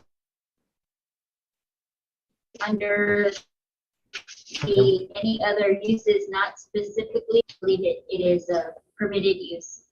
Okay, so if it doesn't require GLUC approval in an M2, then it only requires a DPW permit. Is that correct? Or do you agree with that, Director Ariola, or are you saying that all quarrying, no matter whether they're on M2 or not, requires GLUC approval? That's correct, ma'am. That's the way, that's our understanding. Okay, so I guess we'll discuss that later. There seems to be a little gap there. All right, thank you all. That's probably where we need some clarification. Yeah. Okay, I agree. I'm going to open it up now for the senators, beginning with Senator Paris. Thank you, Madam Speaker, and thank you to all that have come here today. So just for clarification, so there's a different method, I guess is it true that you treat things differently if an applicant is requesting a clearing grading permit versus a quarrying permit? If you can clarify that, if they're treated differently. That's correct. Yeah, if an applicant comes in for clearing and grading, we can take that through our process because there's a certain process and there's rules for that. But our understanding is mineral extraction quarrying has to go through, that's a certain zoning issue that has to go through GLUC. So once it goes through GLUC, then it'll come to us, then we'll take it through the permitting process. Okay, so have you seen cases where there's a clearing and grading permit, but they're actually using it for filling and they're selling it off as quarry product? Have you seen cases like that? We've had inquiries where they're from a clearing and grading permit that turns into like a quarry and they sell the material. Yes. No, Senator, I'm not aware of that. Randy our permits administrator might have seen something like that, but I'm not aware of that, anything like that. Yeah, is Randy here? Randy? Is Randy still on? Shows he's still on. I'm here. I can answer the question also.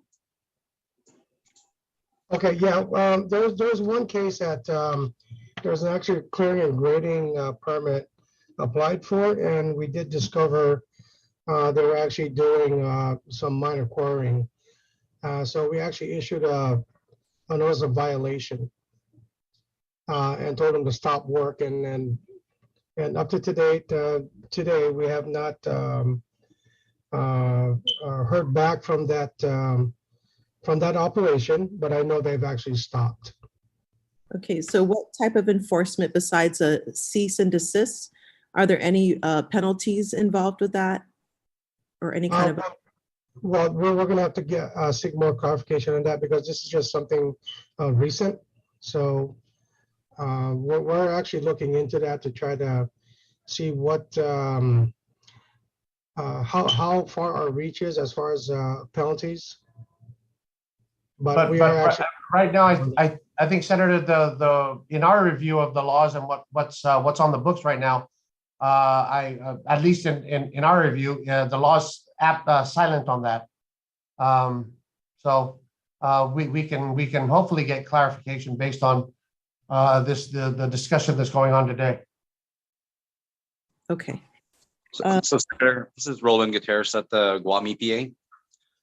So when we go out and do our inspections to determine the compliance with the fugitive air emissions, we encounter on a daily basis that exact scenario where they do clearing and grading, and as we're there, we see, because basically they're cutting and sloping, and the excess material on site that they don't need.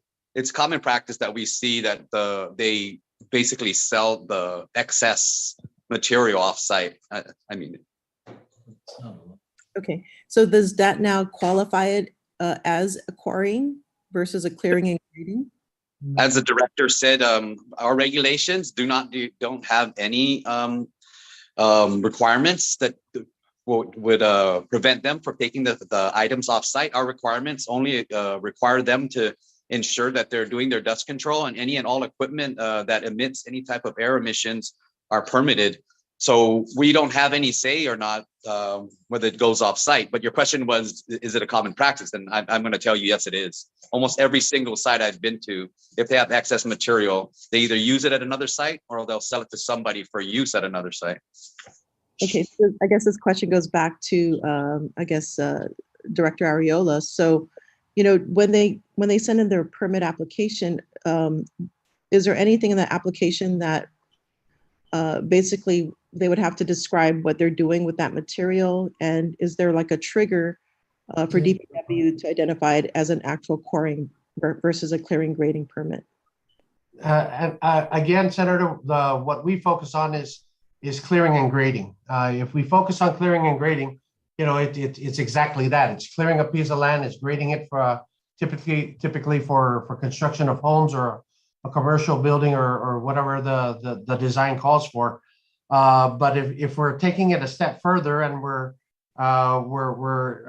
delving into the area, if there's excess material or they just want to sell some of the material as part of their clearing and grading, my reading of the law is it's absent on that. There's nothing that really covers that area. Okay, so that's definitely something that we need to work on. This is for Captain Bearden. You were talking about basically, if I can probably paraphrase what you were saying earlier correctly, you were talking about clearing and grading only applies up to 2 horizontal to 1 vertical, and that as of now, there's no standards for determining that. Yeah, so I guess, yeah, we can provide more clarity on that. And really is responsible for ensuring that this, the project does not exceed these limitations. Yeah, so these are in our soil erosion and sediment control regulations. There's maximum slopes for both cutting and filling, for stockpiling or for filling. And we review that with every application, and we often send back plans to have them revised to meet those requirements. So we are the ones that enforce that. But sometimes, because the regulations also allow for an engineer to certify a steeper slope than that, and we will sometimes get an engineer come in and provide calculations, geotechnical calculations as such that will justify a steeper slope. I've only seen one since I've been here that came in to try to justify a vertical slope. And again, that's where I feel like we need to have limits and guidance on what an engineer is allowed to do with those calculations, because those start to get questionable, in my opinion, in my professional opinion, as an engineer. Okay, so Guam EPA probably will be the ideal, perhaps the ideal agency to. I'm not sure. I think that kind of falls kind of in between Guam EPA and DPW. That starts getting into more of the hard engineering side of things like DPW does. But right now it's in our regulations, that does fall on us. Okay. So if I may, I'm sorry. Go ahead. Randy, you had something to add?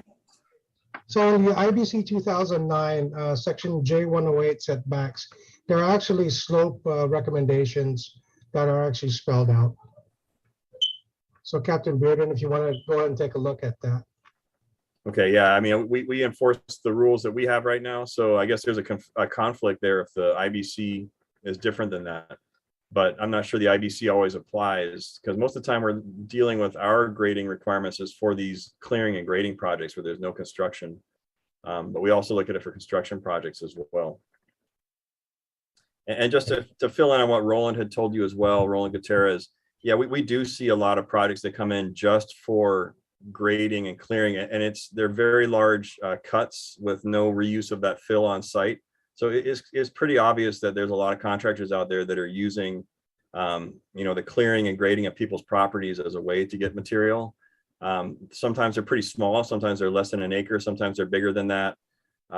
It's only when they become very obvious, like when they come into us with a 20 to 50 acre project with really large cuts, that we flag it as a quarry.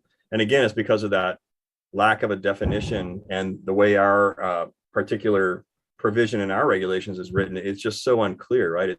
It's excellent at finding quarries, but not so good at excluding what is not a quarry. So it makes it real tough to make that call. Yeah, I think for me, yeah, if we can take a look at that a little closer, because there is a way to predict, based on the steepness of a property, how much material is going to be available. And maybe that could be one of the potential criteria for triggering a quarry versus just a clear and grading permit. The other thing that I see, I've passed by this almost every day. There was a property on the side of the cliff that was cut and graded, and it was clearly not 2-to-1, slope. And now it initially had like these beautiful breadfruit trees, and now it's taken over by, I guess, other trees. And so I think what's really important is if there's a way to prevent some of this clearing and grading, that would, irreparably harm some of the plant life that's there. So I guess if Christine, if you're still on, if you can maybe provide some recommendations, how would you, I guess, improve regulations or statutes? Wow, Senator, that's a big question right now. Just applying all the best BMPs that we know. I mean, for a fast response. But what I'd like to do is be able to take the notes I have and form an actual narrative that I can share with you later. Sorry, which act is it? No, I'm saying I would prefer to have an opportunity to form my thoughts better and be able to submit something in writing to address that question. Yeah, thank you. I appreciate it. I would definitely look forward to that. It seems to me that there seems to be no one person in charge. And that's what makes it difficult, right, to really enforce this. Everybody has a piece of this, but who's really kind of overseeing the overall impact, right? And so, yeah. Senator, excuse me, Senator, if I may, can I go ahead and try to answer your question from my under my purview with the program here at Department of Agriculture? Could you please identify yourself for the record? Yes, Jeffrey. This is Jeffrey Kittlewell. Department of Agriculture. Yeah. Okay. Yes, and to answer your question, Senator Perez, with clearing and grading permits, especially like in the scenario you provided, if there are trees in those areas, that's one of the things that we go out and do site inspections for. Granted that if it's less than 1 acre, we go out, do the site inspections, and then we determine what species they are. There are, in 2015, Fish and Wildlife proposed several native plants that were put into the federal endangered species. Some of them are found in cliff areas. An example would be the Briani is the species name, Eugenia Briani. It's known to be like in the face walls of areas. You see that like in Tangisan and Hilaan area, throughout the coast in east and northern Guam. But yeah, it's definitely looking at what those tree species are found in those cliff walls, and then even just making sure that, it's downsizing or limiting just to protect those protected species that are found in those areas. So it doesn't really stop it, but in some cases it does, because some of these contractors do not want to meet with Fish and Wildlife Services. It's a long process to get permits through their office and their reviews. So that's why they would just sometimes just rescind their permits. And we've had that in some occasions with some huge development plans that were coming through. Okay, thank you. So this question's for Edwin Regis from Bureau of Statistics and Plans. So I understand that you're revamping the land use plans, or developing a comprehensive plan for Guam. Do you see this as an opportunity to maybe add enforcement measures onto making sure that land use is compatible with adjacent neighbors, or just in general, farmland, like you mentioned? You think that you were stating earlier that any kind of mineral extraction is incompatible with agriculture because it's removing that substrate altogether. Do you see, or maybe can you recommend any kind of enforcement,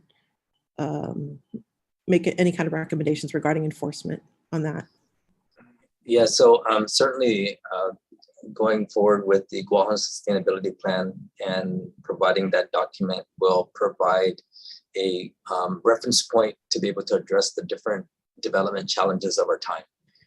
And what we hope to achieve is to be able to have a inclusive process with the community of Guam, which is required by law, in which we develop a plan that is not only enforced by regulatory agencies, but understood by people.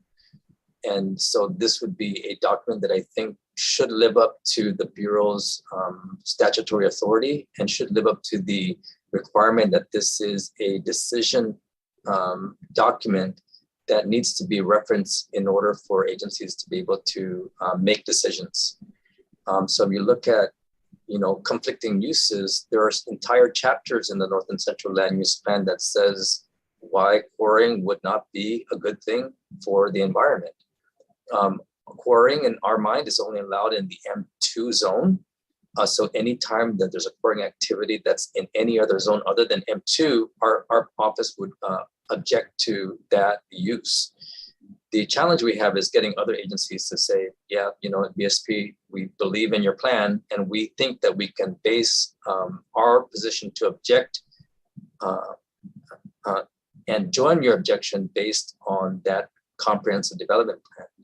And again, I brought up that statute because the comprehensive development plan is supposed to be applied to all agencies, instrumentalities of the government as a planning tool and a policy tool. But when we do update the Guam Sustainability Plan, our mission and our objective is to ensure that that is fully enforceable. Okay, thank you for that response. I guess the question is for Dr. Jensen from WERI.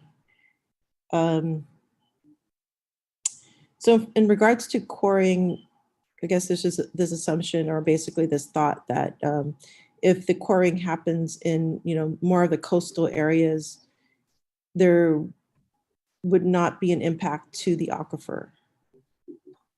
Yes, well, this has opened up a whole new perspective for me. I haven't been involved in this question of clearing and grading and trying to find a definition that distinguishes between that and quarrying. Quarrying to me has been the kind of quarrying that Smith Bridge or Hawaiian Rock does, which I can say, with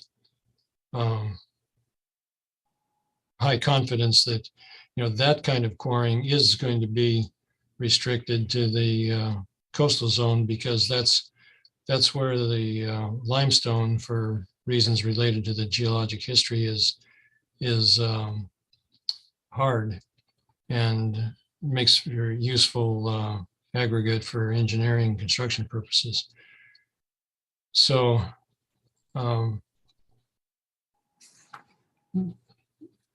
if quarrying is after industrial grade rock, yeah, it's going to be outside of the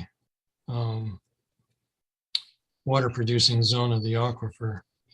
Now, I mentioned the DPW quarry is in an interesting location because it has a history of, where it was opened up to obtain fill material, and it's still useful for that. It's useful to me because it's the best exposure of the rock that constitutes the aquifer. That's why for the aquifer field trips, we go to that quarry because that's the Barrigada limestone, which is the core of the aquifer, and it's fortuitous that we have that. And like I say, it's well maintained and well operated, so it's not a threat. And I want to make that clear that when the time comes to close it, then we might want to think about what sort of actions are going to be necessary to, and that begs the broader question of what do you do with industrial quarries that are closed? And that's a question that every jurisdiction has to deal with. I'm sorry, Senator, I might be drifting. Is that addressing your question? Yeah, yeah, just you're confirming, but I just also wanted to ask, has there been studies on the impacts of those quarrying? Because I imagine there's studies about seeps, right? Discharges into the marine environment. And has there been studies in regards to quarrying on the coastal areas, how it can impact our coral reefs? And does it, potentially, is there an impact, as we hear, I guess recently with the CIS conference, that there's an impact to sea level rise on, the water lens, that it could be diminishing our water lens. And so, yeah, I'm just wondering if there's any studies, up-to-date studies regarding quarrying and coastal regions in regards to both the marine life, in addition to the water lens. If you think about it, anything in the coastal regions can act as a buffer, for inland activity. We see that with our coastal strands, buffering the winds to protect, provide these microenvironments. So as you're removing these layers of things in the coast, basically we're destroying an ecosystem and affecting the inner ecosystem. So as we know, things are interconnected, right? And I think our aquifer is one of a natural wonder. It took millions of years for it to develop, and I just want to exercise caution when we're talking about quarrying, because to me it's a non-renewable resource, because it was not created in our lifetime, right? It's going to take another millennia to develop beyond our lifetime. And I think any kind of policies that we put forward, we really have to think about sustaining ourselves, and quarrying is not sustainable in my view. Yeah, so I think that's what I guess the comment I would like to make regarding that. If there could be any studies that we can produce looking at the impacts of quarrying on the marine environment in addition to the water lens, I think that's something that I would like to recommend at this time. Yeah, there have been no systematic studies of local impacts. I guess my sort of off the cuff thought on that is that the quarrying that we have going on now is in the most appropriate location, and the kind of location that I would suggest. Obviously, we have to have some quarrying. The material that comes out of Smith Bridge, the material that comes out of Hawaiian Rock, and it used to come out of Perez Brothers, and that comes out of the DPW quarry is essential to our economy. And so as long as it's properly conducted and properly regulated, I think it can be done in a way that's safe. And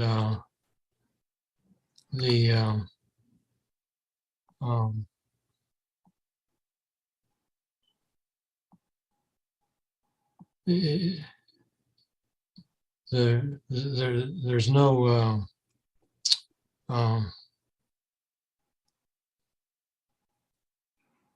I guess I don't have any particular concerns about the quarrying that is taking place now.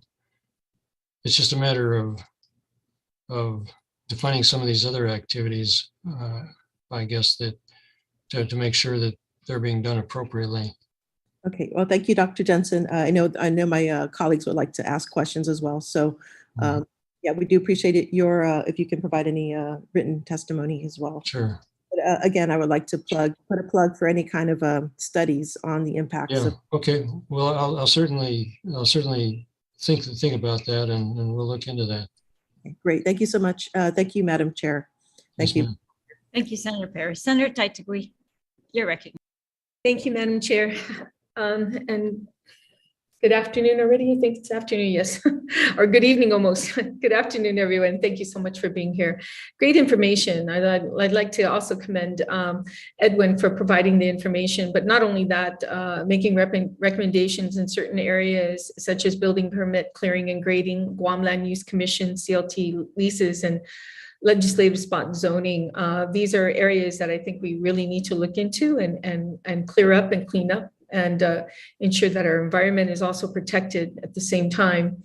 That brings me to the question. I don't know who, maybe Vince, you can answer this question with regards, who holds the data as far as, how many mineral mining sites there are on Guam, how many have expired, how many are still active? Do you keep that data and information? Senator, I know DLM, Land Management, has some because they get licensed via the Guam Land Use Commission, right? We keep data based on some of the permits that have come through here for clearing and grading. And I have, as I understand, some may have turned into some form of a quarry type operation.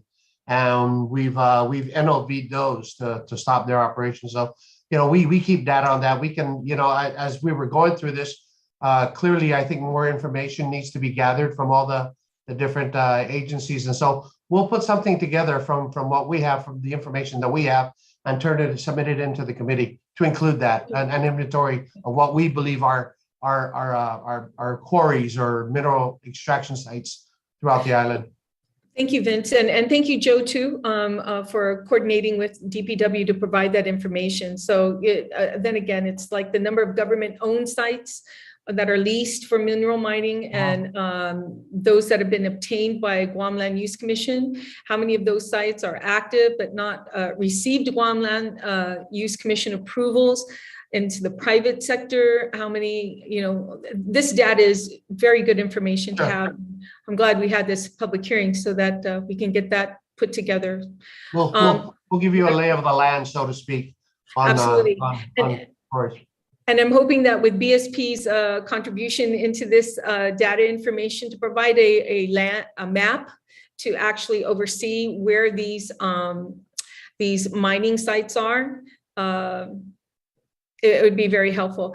And I don't know if it's inclusive too, but when Senator Perez was bringing about how one particular area where it's just like cut off, it looks like a quarry, but they're kind of doing it to expand the property and cutting into the cliff line.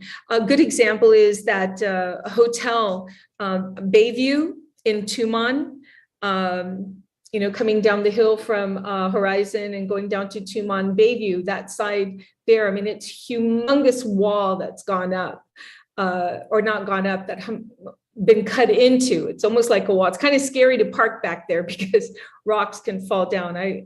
Things like that. To me, it's almost like someone was just utilizing this area to get more material, or rock that's needed. But I'm hoping things like that too can also go into the data as well, even though it might not have been given a permit as a quarry site or a mining site. That would be great to have.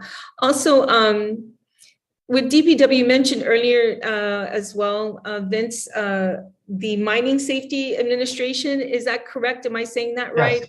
Yes, okay. MSHA.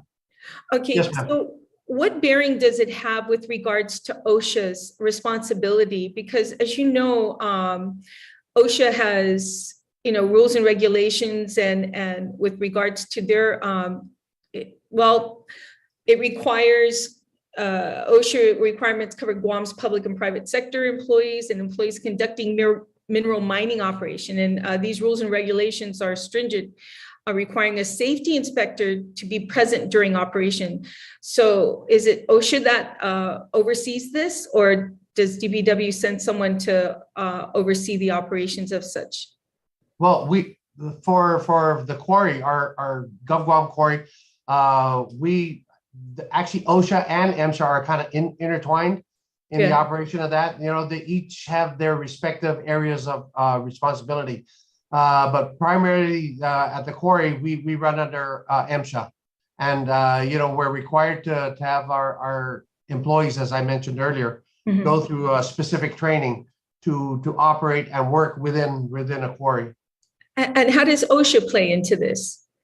I believe other health or safety factors that may arise within or in the outskirts of you know, within the confines of the quarry itself. Okay, are there any known interests of companies wanting to lease government property for mineral mining currently? That I would not know, Senator. I don't have any information on that. No. Okay, I see.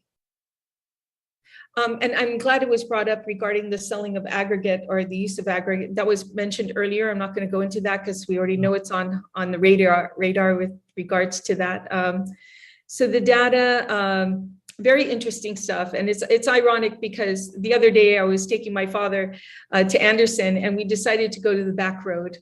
And it's been a while since we've gone in that direction, you know, and to see what's going on in that area, it's just amazing, you know, how much digging is going on, you know, for materials. And Smithbridge, I didn't even realize had such a huge presence in that area as well. One of my biggest concerns, and it was also brought up too, is the after effect. You know, what do we do? Because once, and I think, I don't know which agency brought it up, maybe Chelsea. Once, you know, this mining is done and they're finished with using whatever they need, I mean, it's unusable afterwards. And what do we do then? So it's kind of like an exit plan that needs to be into play. So I hope this will also be addressed. And thank you, Madam Speaker. This is such good information and appreciate, oops, sorry about that. Appreciate the time. Thank you. Thank you very much, Senator Taitekwi. Senator Nelson, you have the floor.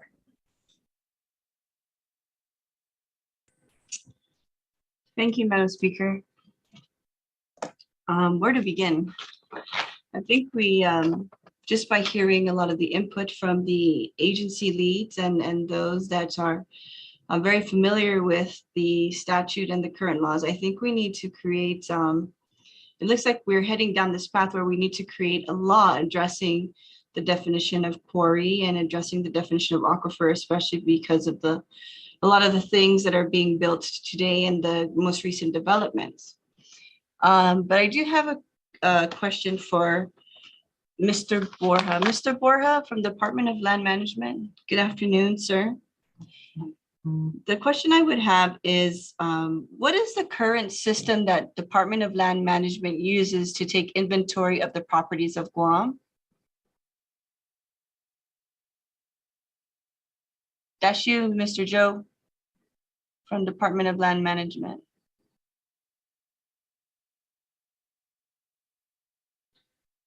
Madam Speaker, can you please ask Mr. Joe if he could answer the question?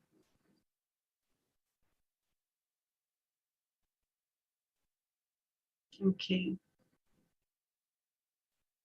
I think he left. We'll call him up. Yeah, we'll call him. Okay, there he is. Senator, I missed that. We got disconnected. Yes. Right after you said question for Joe Borja. Yes, what is the current software or program that you utilize, the Department of Land Management utilizes for the inventory of the properties of Guam? For the inventory of the properties in Guam, you mean private properties, government properties? or properties in general. It's a software that developed by NextGen, a vendor. Is this called the land? I'm sorry? Are you able to view the properties in real time? Not necessarily. If you're looking, are you looking at an aerial photograph or the status of the property, the record of the property, record of ownership, for example? How far back does the recording of the property show? What is the lag time from real time to? If I wanted to look at a property and see if they are doing any type of quarrying, how far back or how recent would I be able to view that property's activity? On an aerial photograph or on the ownership document, or the planning document, for example, the TLUC document. What's the difference? Well, the difference is when you say you want to view the property, I mean, are you actually looking for a photograph of the aerial photograph of the property? Or are you looking at the application maybe for a quarry relative to that property? What is the difference between the three options that you just asked? What is the Well, difference? one of them is one of them is an aerial photograph, and I believe the most recent aerial photograph that we have is 2018 that we use with our tax map. We also use Google for planning purposes, but that's not necessarily maintained by Government Guam. And then the other one, if you're looking for the other one, if you're looking for the ownership of the property, we can go back to Spanish time, to the Spanish records. Now, if you're looking for the use of the property, for example, to see maybe when a quarry started, we do have records at Planning Division, but those are only specific to those properties, and if application is made to it. I would, in terms of looking to see if the property was actually used for quarrying, I think the oldest photographs that we have, aerial photographs, are 1970 and then in 1994. Google has a function of historical images. So you can go back, I think, to 1993, on the Google map and see the evolution of that site from 1993 to 2018, I believe, but there is the more recent like that. So there's different types of information you can get for them. Like I said, if you wanted to see the history of a quarry site in terms of what applications or what permits were granted to them, DPW and land management should have those records. If you're looking for an aerial photograph to see whether the property was disturbed or not, permit or no permit, just to see what the activity, you can use that 1994, the orthographic photos, and you can also use Google back to I believe 2003, I believe is the earliest photograph of Guam that they have. Thank you. So you do not have any Department of Land Management does not have programs or software that can track real-time development or build within the island of Guam.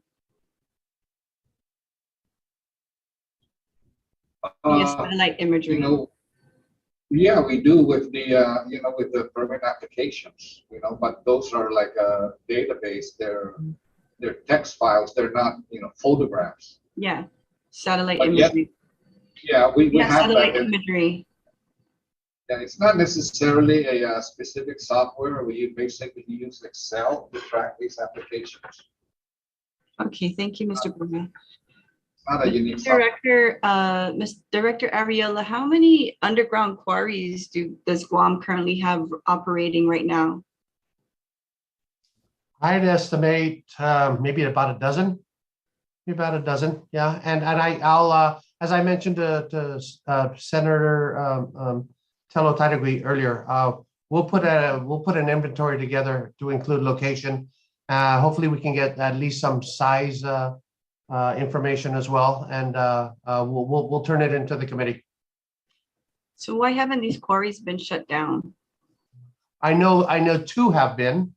I don't know about the rest. Some might be operable, some might not be operable. I'd have to look into that. Yeah. Okay. Do you agree that Guam needs to establish a statute to regulate what quarrying is? I think at the very least is to define quarry, the operations of a quarry, the standards of a quarry, and I think we should really base it on a lot of the OSHA and MSHA requirements. Okay. And how does DPW justify a permit that was approved for excavated materials to be used for backfill to other construction projects? How do they justify that as not being a quarry? Repeat that again, Senator. How does DPW allow the scope of work for excavated materials to be used for backfill to other construction projects as not a quarry activity? Yeah, so without having that specific project in mind, it could really depend on the design. You know, the design could be as deep as 5 feet.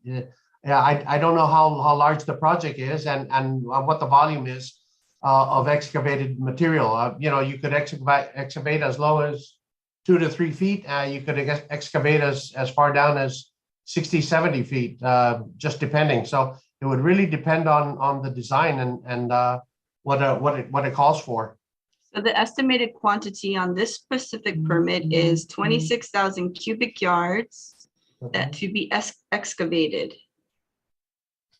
That's quite a bit. You know, I've got our chief engineer, and he's mentioning that's quite a bit. I'm going to have to look into that because I don't expect exactly what that is. What specific, if it in fact is a specific quarry or a clearing and grading permit or something that went over the bounds of perhaps a clearing and grading permit. You know? You're absolutely right. This was intended to be a clearing and grading permit that met all the requirements by statute for a clearing and grading permit. However, on the front cover of the permit, it gave it authorization to act as a quarry for moving backfill to other construction projects in the excavated cubic yard amount, estimated quantity of 26,000 cubic yards. That's a lot. That's a lot, Senator. It's a quarry. Yeah. So this is my concern, is that we're issuing these erroneous permits for specific corporations. And everyone seems to be okay with it because it's still continuing. Yeah, I don't know. Well, yeah, I'd have to really take a look at that specific one. Like I mentioned, I know we've stopped a couple quarries, and I believe some of them might be for that same reason. They came in asking for X, and they went out there and did X, Y, Z. And so, you know, that's one of the reasons why we do have inspectors out there. We can't catch everybody, but you know, I think the good, maybe part of the good part is that I think we've got I'd say about 11, maybe 12 quarries or some, you know, that might fall under the definition of a quarry. So, you know, we're going to have to go out there and see that what were not properly permitted or passed through the GLUC. Right. Right. Yes, ma'am. So what kind of consequence do these corporations receive? Well, when the government gives them the authority to blindly perform this type of scope of work? Well, there's 2 things that I see immediately. I'd have to look more into it, but certainly one is we could issue them a stop work order. We could issue them a notice of violation. And then the third one actually is we could take, depending who the contractor is, we could take them to a hearing before the contractor's license board. Okay, I look forward to that. I'll come visit Yeah.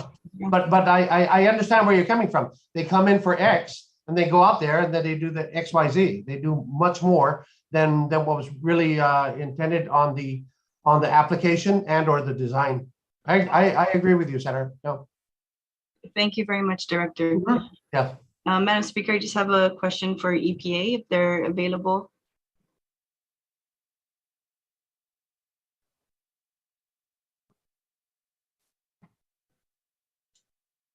So this Captain Brian Beard in here. Oh, half a day, Cap. How are you doing? I have this constituent email, and it was sent to the Environmental Protection Agency. And the concern was that this quarry or this property, there's a corporation that is supposedly clearing and grading, but however, there is evidence of this corporation removing, transporting, and selling processed material on a daily basis. They did not view any protective measures that prevent dust and noise pollutants affecting adjacent landowners. And you spoke of this earlier. And there is no form of watering or wetting access roads to and from their project that drastically affects adjacent landowners with extreme hazardous dust going on their properties. And so, you know, when you start to process material, like limestone, you get this dust and you can inhale this type of dust, and it becomes also a health hazard for the neighboring areas. There is no meter to ensure that there is water that is utilized to prevent this dust spreading into other adjacent areas. There is no federally certified safety officer that is operating at times to ensure that they are compiling, and this is required by federal mining laws that are now applicable to mining operations in Guam. How is this kind of corporation still able to operate as per the EPA requirements? Yeah, well, there's two parts of that. So I'll let Roland get to his part, which is going to be the dust control and such. As far as the permits go, as I mentioned, beginning in FY 2020, we began to enforce the application requirements for these activities that are conducting what appears to be quarrying, where we are requiring them to give us a copy of their GLUC conditional use letter.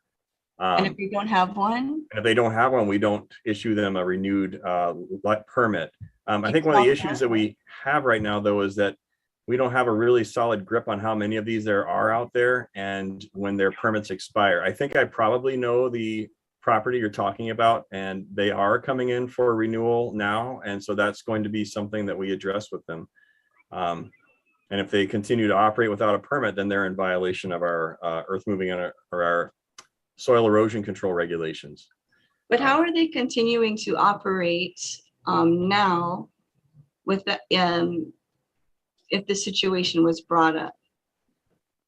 Yeah, if it's the one I'm thinking about, that's the last permit that we let through when we were still under the impression that we were letting DLM make that determination for us.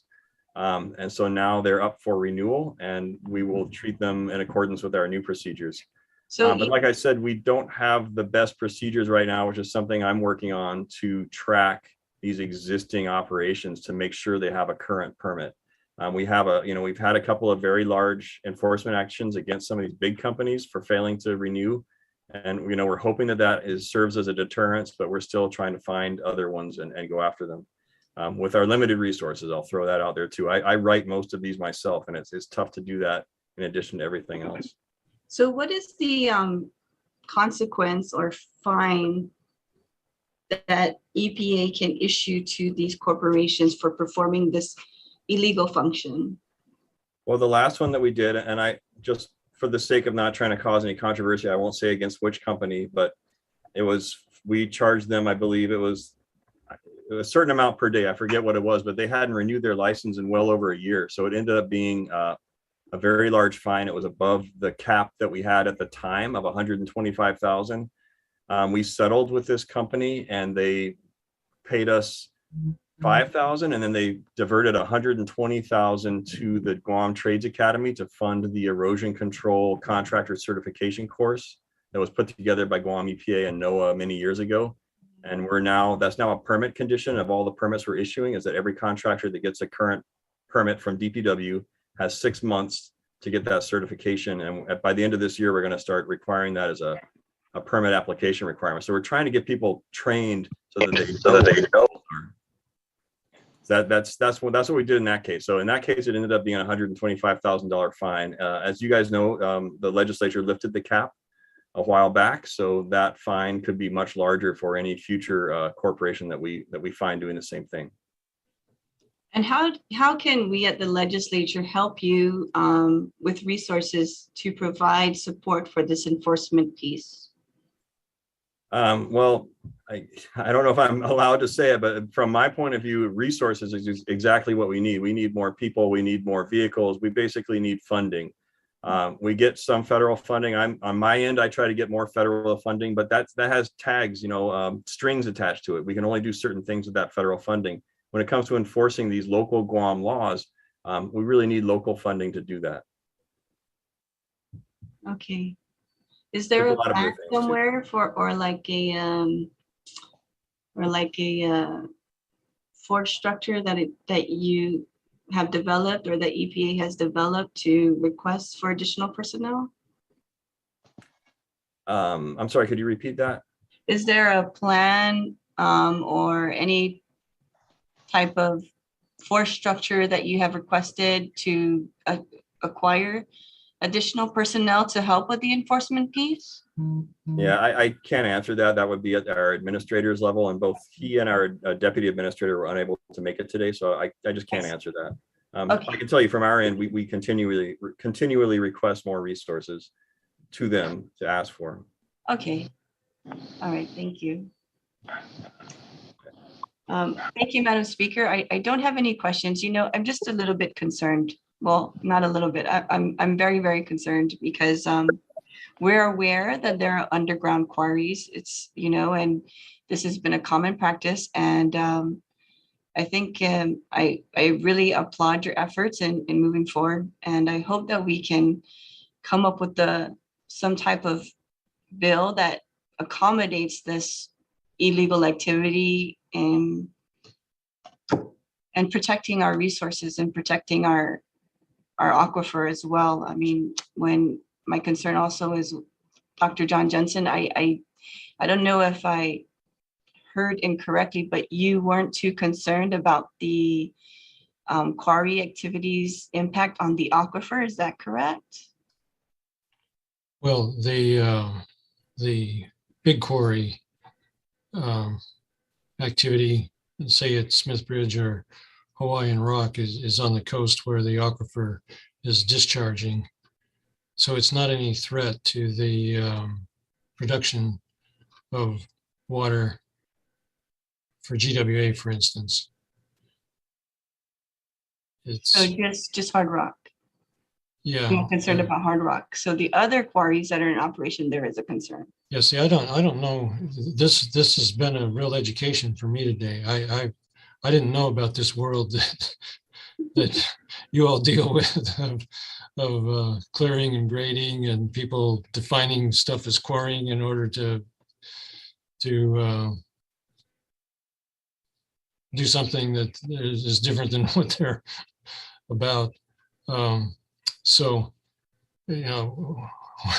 when I think of quarries, I think of the legitimate operations that are going on and have been well managed for a long time, and I'm familiar with what's going on and comfortable with the way they manage things at Hawaiian Rock and Smith Bridge, and DPW's quarry is well managed. But this is a whole nother world that and yes, I think one of the key steps that you'd want to take would be to develop a definition that addresses the concerns that you have, because you've absolutely got to have a clear definition, and we can certainly help you with that. Thank you. So now that you, as a representative of WERI, is aware of these issues, can you imagine? Do you plan on taking any forward plan on taking, Seeing this impact on an aquifer? well,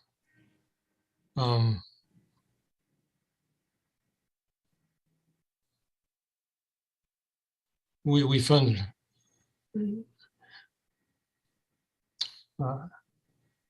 I guess I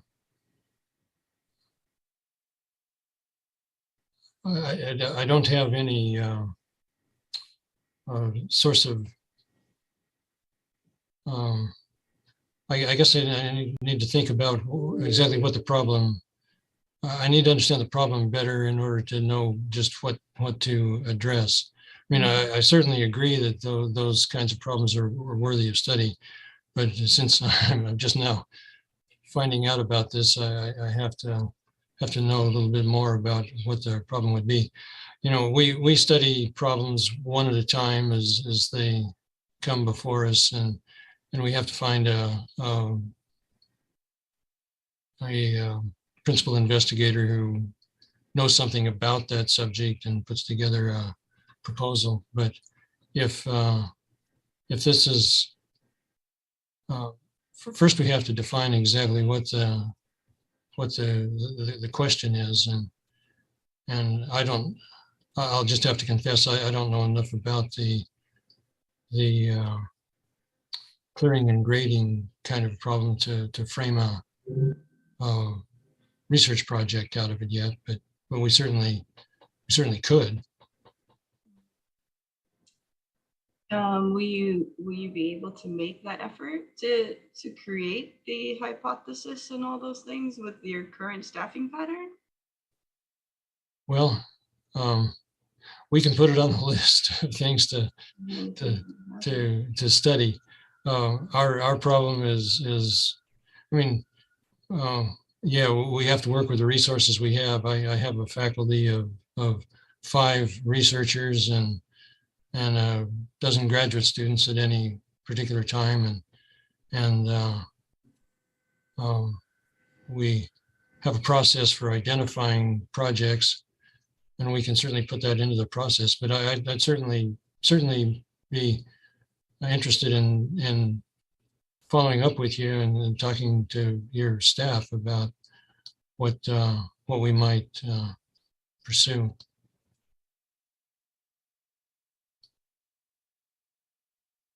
Okay, I have, I just have another question, and this might be a little bit off topic, Madam Speaker, but it does involve the aquifer.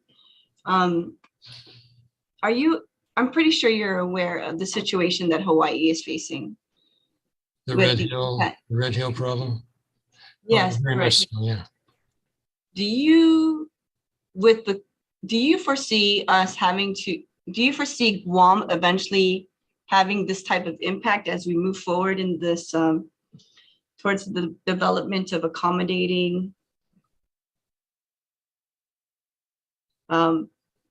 additional military forces on island? You mean a problem of a large scale fuel release of some kind? Yes, and I mean the problem also of the contamination on our aquifer where we're not able to consume our own water. Well, is there any studies being done? Are we examining the impact now that we're seeing? Are we tracking data? Are we pulling water out of the aquifer? Well, GWA and Guam EPA monitor the water that comes out of the aquifer for standard sorts of contaminants, and we don't. But don't you do research on water quality? We do research, but we don't do regulatory monitoring. We have a close relationship with those who do, so we're aware of those. But I can't speak for what's monitored. But to my knowledge, our we don't have a problem such as they have at Red Hill. That was Right, we don't. substantial failure of a system. I mean, every community has the potential for a failure like that. Do you see Guam getting there with that potential? Do you see Guam with that type of potential? In the Well, we 10 to 15 years? Yeah, well, the risk is there by virtue of having fuel lines and fuel tanks and whatnot, like any community. The way that we cope with that risk is by good management and good regulations and enforcement of those regulations. And as long as we do that, I don't. I don't think we're not mismanaged. I think. Okay, so what if we remove the fuel threat, and we include the septic tank issue in the northern aquifer? We include the unregulated quarries, the underground quarries on the northern aquifer. We include development on the northern aquifer without any proper runoff path. Do you see Guam? Have you done an assessment on all of those things and had any way to do an assessment 10, 15 years what our water system would look like? What levels of contaminations, like predictions and levels of contaminations that our water will have because of all of these different types of impacts? Oh, and then we have the rounds, the lead from the rounds that will be shot in the northern aquifer.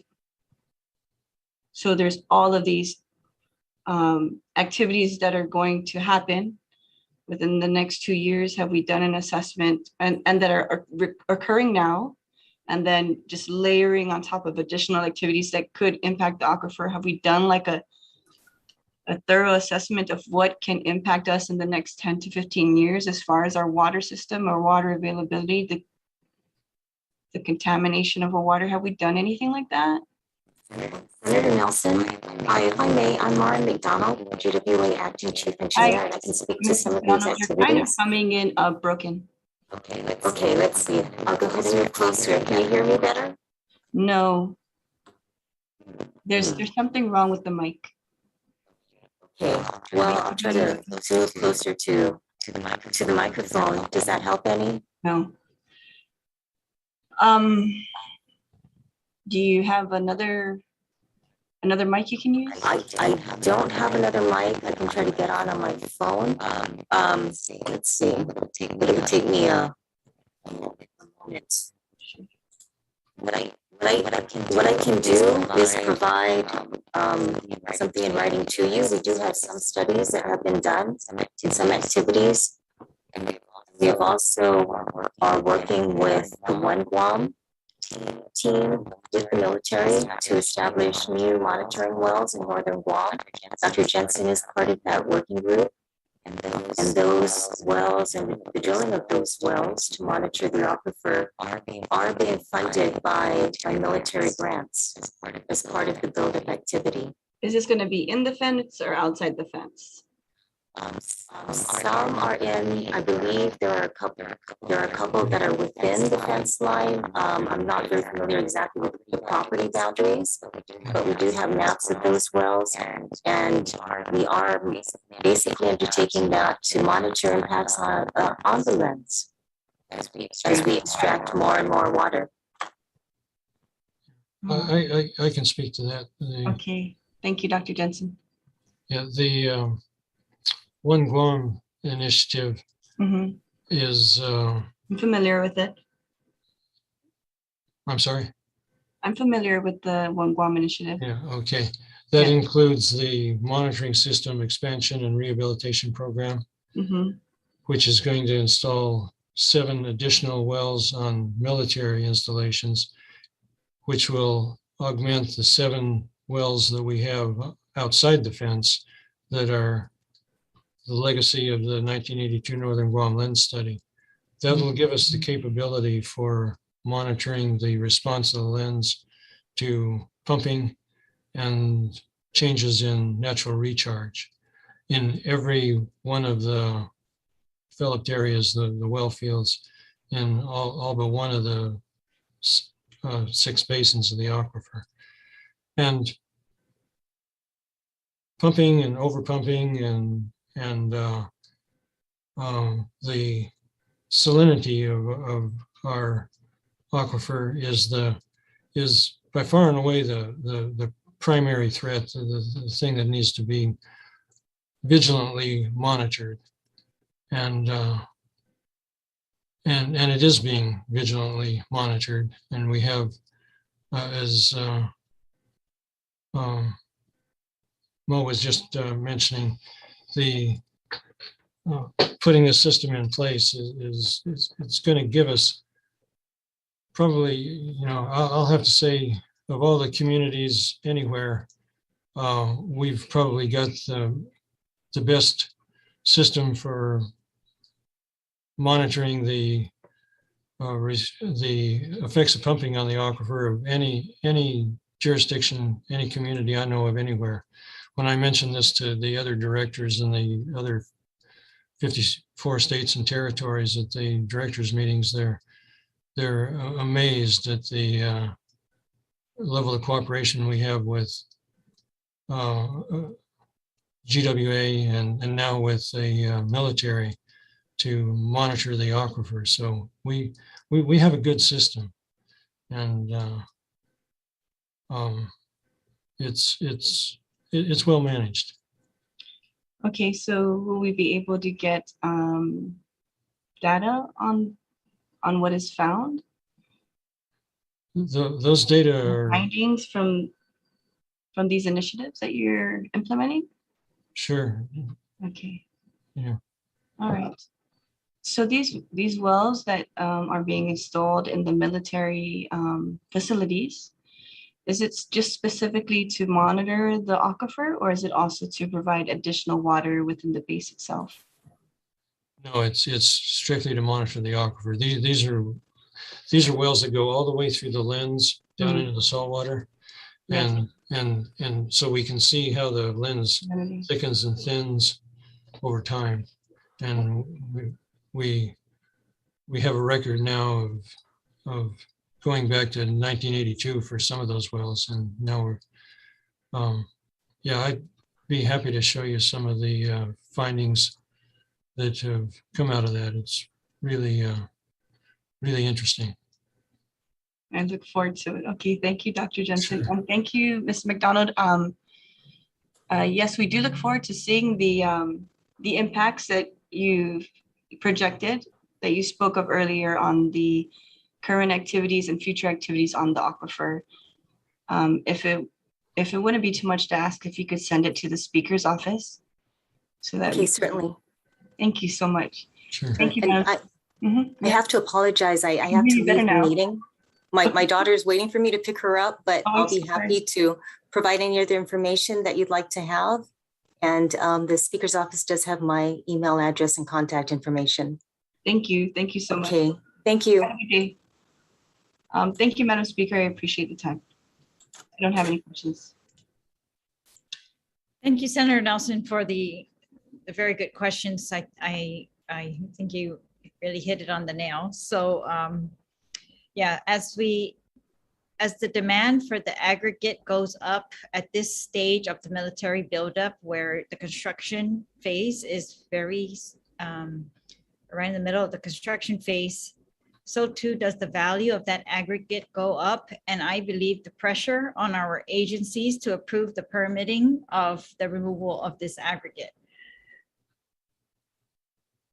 This is supported by at least 2 known proposals for public lands which seek to extract minerals from these properties under the CLTC and the Guam Ancestral Lands Commission. I'm sure there are other efforts to secure land in the northern parts of Guam for additional aggregate removal.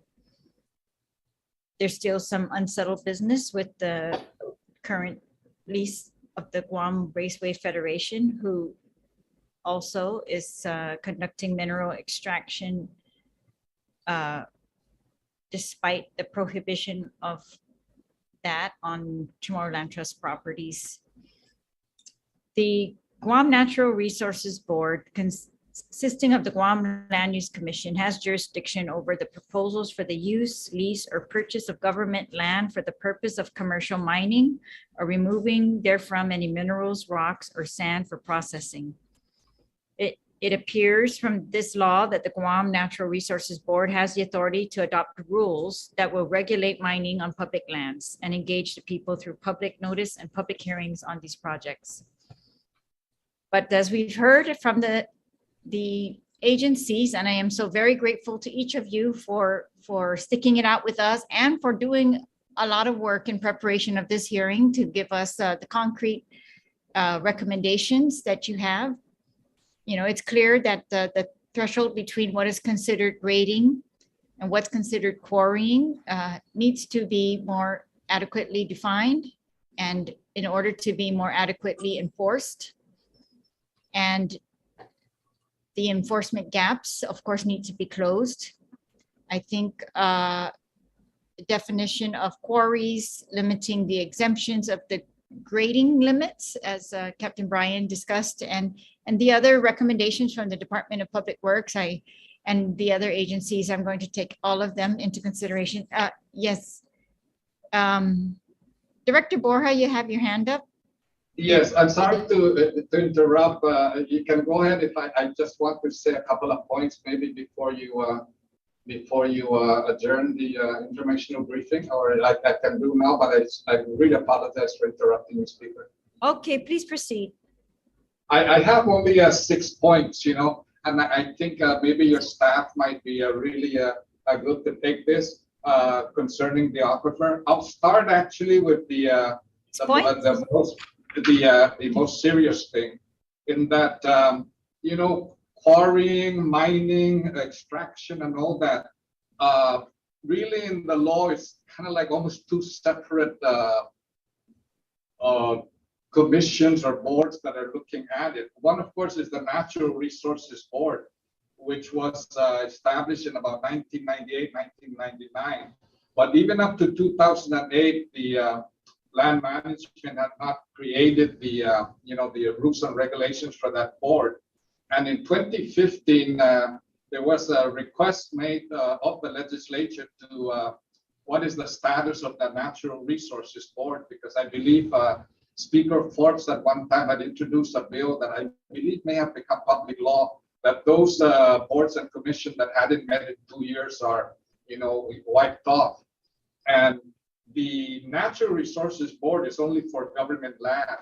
And if you read the statute a little bit deeper, its function is actually just to study and evaluate.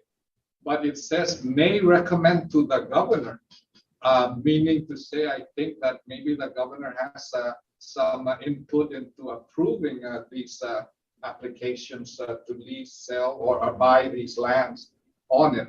And of course, the private lands or private quarries, if you might say, is actually handled under the GLUC. So right now, this group that presented all this information is a very esteemed group. We've got all sorts of information from them, but we're looking at it from the tail end. You know, what happens if a quarry doesn't operate right? But I think we have to go back to the foundation of the law and take a look at the GLUC and the Natural Resources Board. Now, they're both one and the same, but why should the, you know, the government, the public lands have a different set of rules and approval of mining, specifically states mining, and that, you know, is up to the board, and it seems up to the governor. Number two, so we need to look at both of those laws to see if we can combine them and make one standard, you know, for mining, quarrying, or mineral extraction. So you're going to have to take a look again also at the zoning code, because while it's allowed in M2 and it's permitted in agriculture, extraction in the agricultural zone, there is that thing, you know, what do you do with agriculture? You plant right in the soil, and if you can extract it and take it out, then, you know, at the point that Edwin made is that, it's no longer really agricultural land if you continue on that. Thirdly, there needs to be some legal definition of aquifer versus the groundwater protection zone. Are they one and the same? Like that when we have to receive these applications for things like that. And then lastly, number one, there's a good monitoring well, embedded of monitoring wells to kind of take a look at the effect of quarrying, the effect of fertilizer in a golf course, and the effect of a metallic recycling center. Now, under the lease for the golf course, the Tomorrowland Trust golf course now, they were required to put in monitoring wells. And that monitoring well is right in the radius of the DPW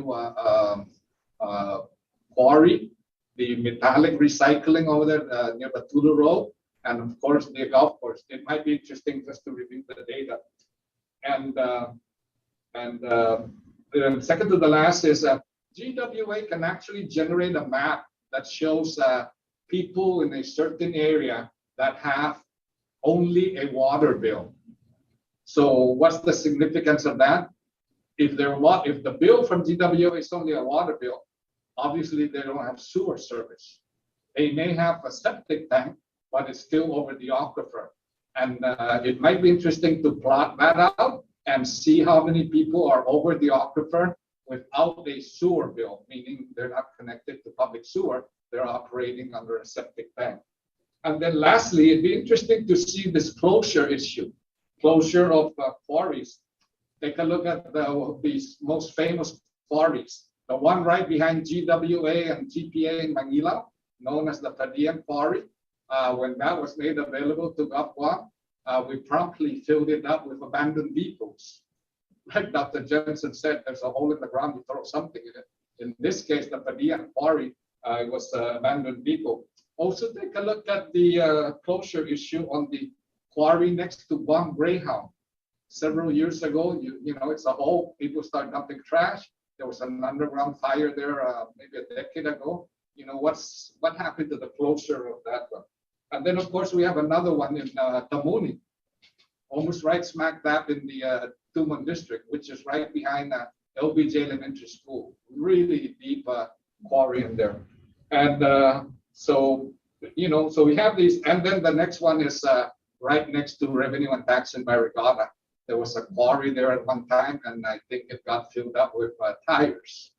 So that's the closure of those quarries. So we've got to kind of take a look at it. And again, the people that we have on this speaker, it's now almost 6 o'clock, but these are people that really provide some good information, and we should definitely pay attention to their resources. And I appreciate also, I want to thank the senators that stuck it out here past 5 to get some information and hopefully develop legislation that will clarify this whole issue. Thank you very much, Speaker, and I apologize for interrupting. No, I'm glad that you finally decided to give us some testimony, Mr. Director. You're the first one we called on today, the first one we wrote to, because we realized that the Department of Land Management, Guam Land Use Commission, plays an instrumental role in all this, the Natural Resources Board, as you described. And I do see under the rules and regs that they are empowered to formulate rules and regulations, that no government land shall be leased or sold for the purpose of commercial mining until the rules have been adopted and promulgated pursuant to the AAA, and that the rules shall include, and then it gives out some stuff. So no, and all your recommendations, of course, I agree with you, and the other agencies have made it very clear as to the gap, and I'm very appreciative of that. And if you could send us that last part, especially about the closure of some of these quarrying pits, as you've described, we can at least keep that in our inventory together with the DPW's list of the current ones. Those are closed supposedly, and we will incorporate that into our findings. But again, I thank you. I thank the chief planner. I thank Director Ariola and the representatives from BPW thank you for being very frank and pointing out to us those gaps immediately and your recommendations. I think they're very good. Captain Bearden, I can't thank you enough for being, again, very obviously concerned with the impacts that are potential from this type of activity, and for your work right now in, without it being crystal clear, in trying to enforce what you can. I very much appreciate that. And to all the other agencies that are still on here, I'm trying to see, we've got BSP, Situs Masi, and to all of you, Dr. Jensen, of course, thank you very much for your input as well. We are going to take all the recommendations that have been made. We look forward, we're going to need your help a little bit more. And so I would appreciate your continued cooperation. And again, Situs Masi to my colleagues, and I'm hoping that we can, you know, based on what we've learned today, follow through with closing those gaps, sharing what the resources are needed between the agencies so that they can do enforcement as necessary and review. I agree with you, Director Borja. You know, let's not just look at them after the fact. Let's see what we can do up front. I absolutely agree with that, and set parameters. And it shouldn't matter, public or private land, what is good for the aquifer, right? We should enforce throughout. I agree with that as well. So again, there being no additional testimony, this informational hearing is now adjourned, and the time is 5:55 p.m. Situs Masi Todos. Be safe. Thank you very much.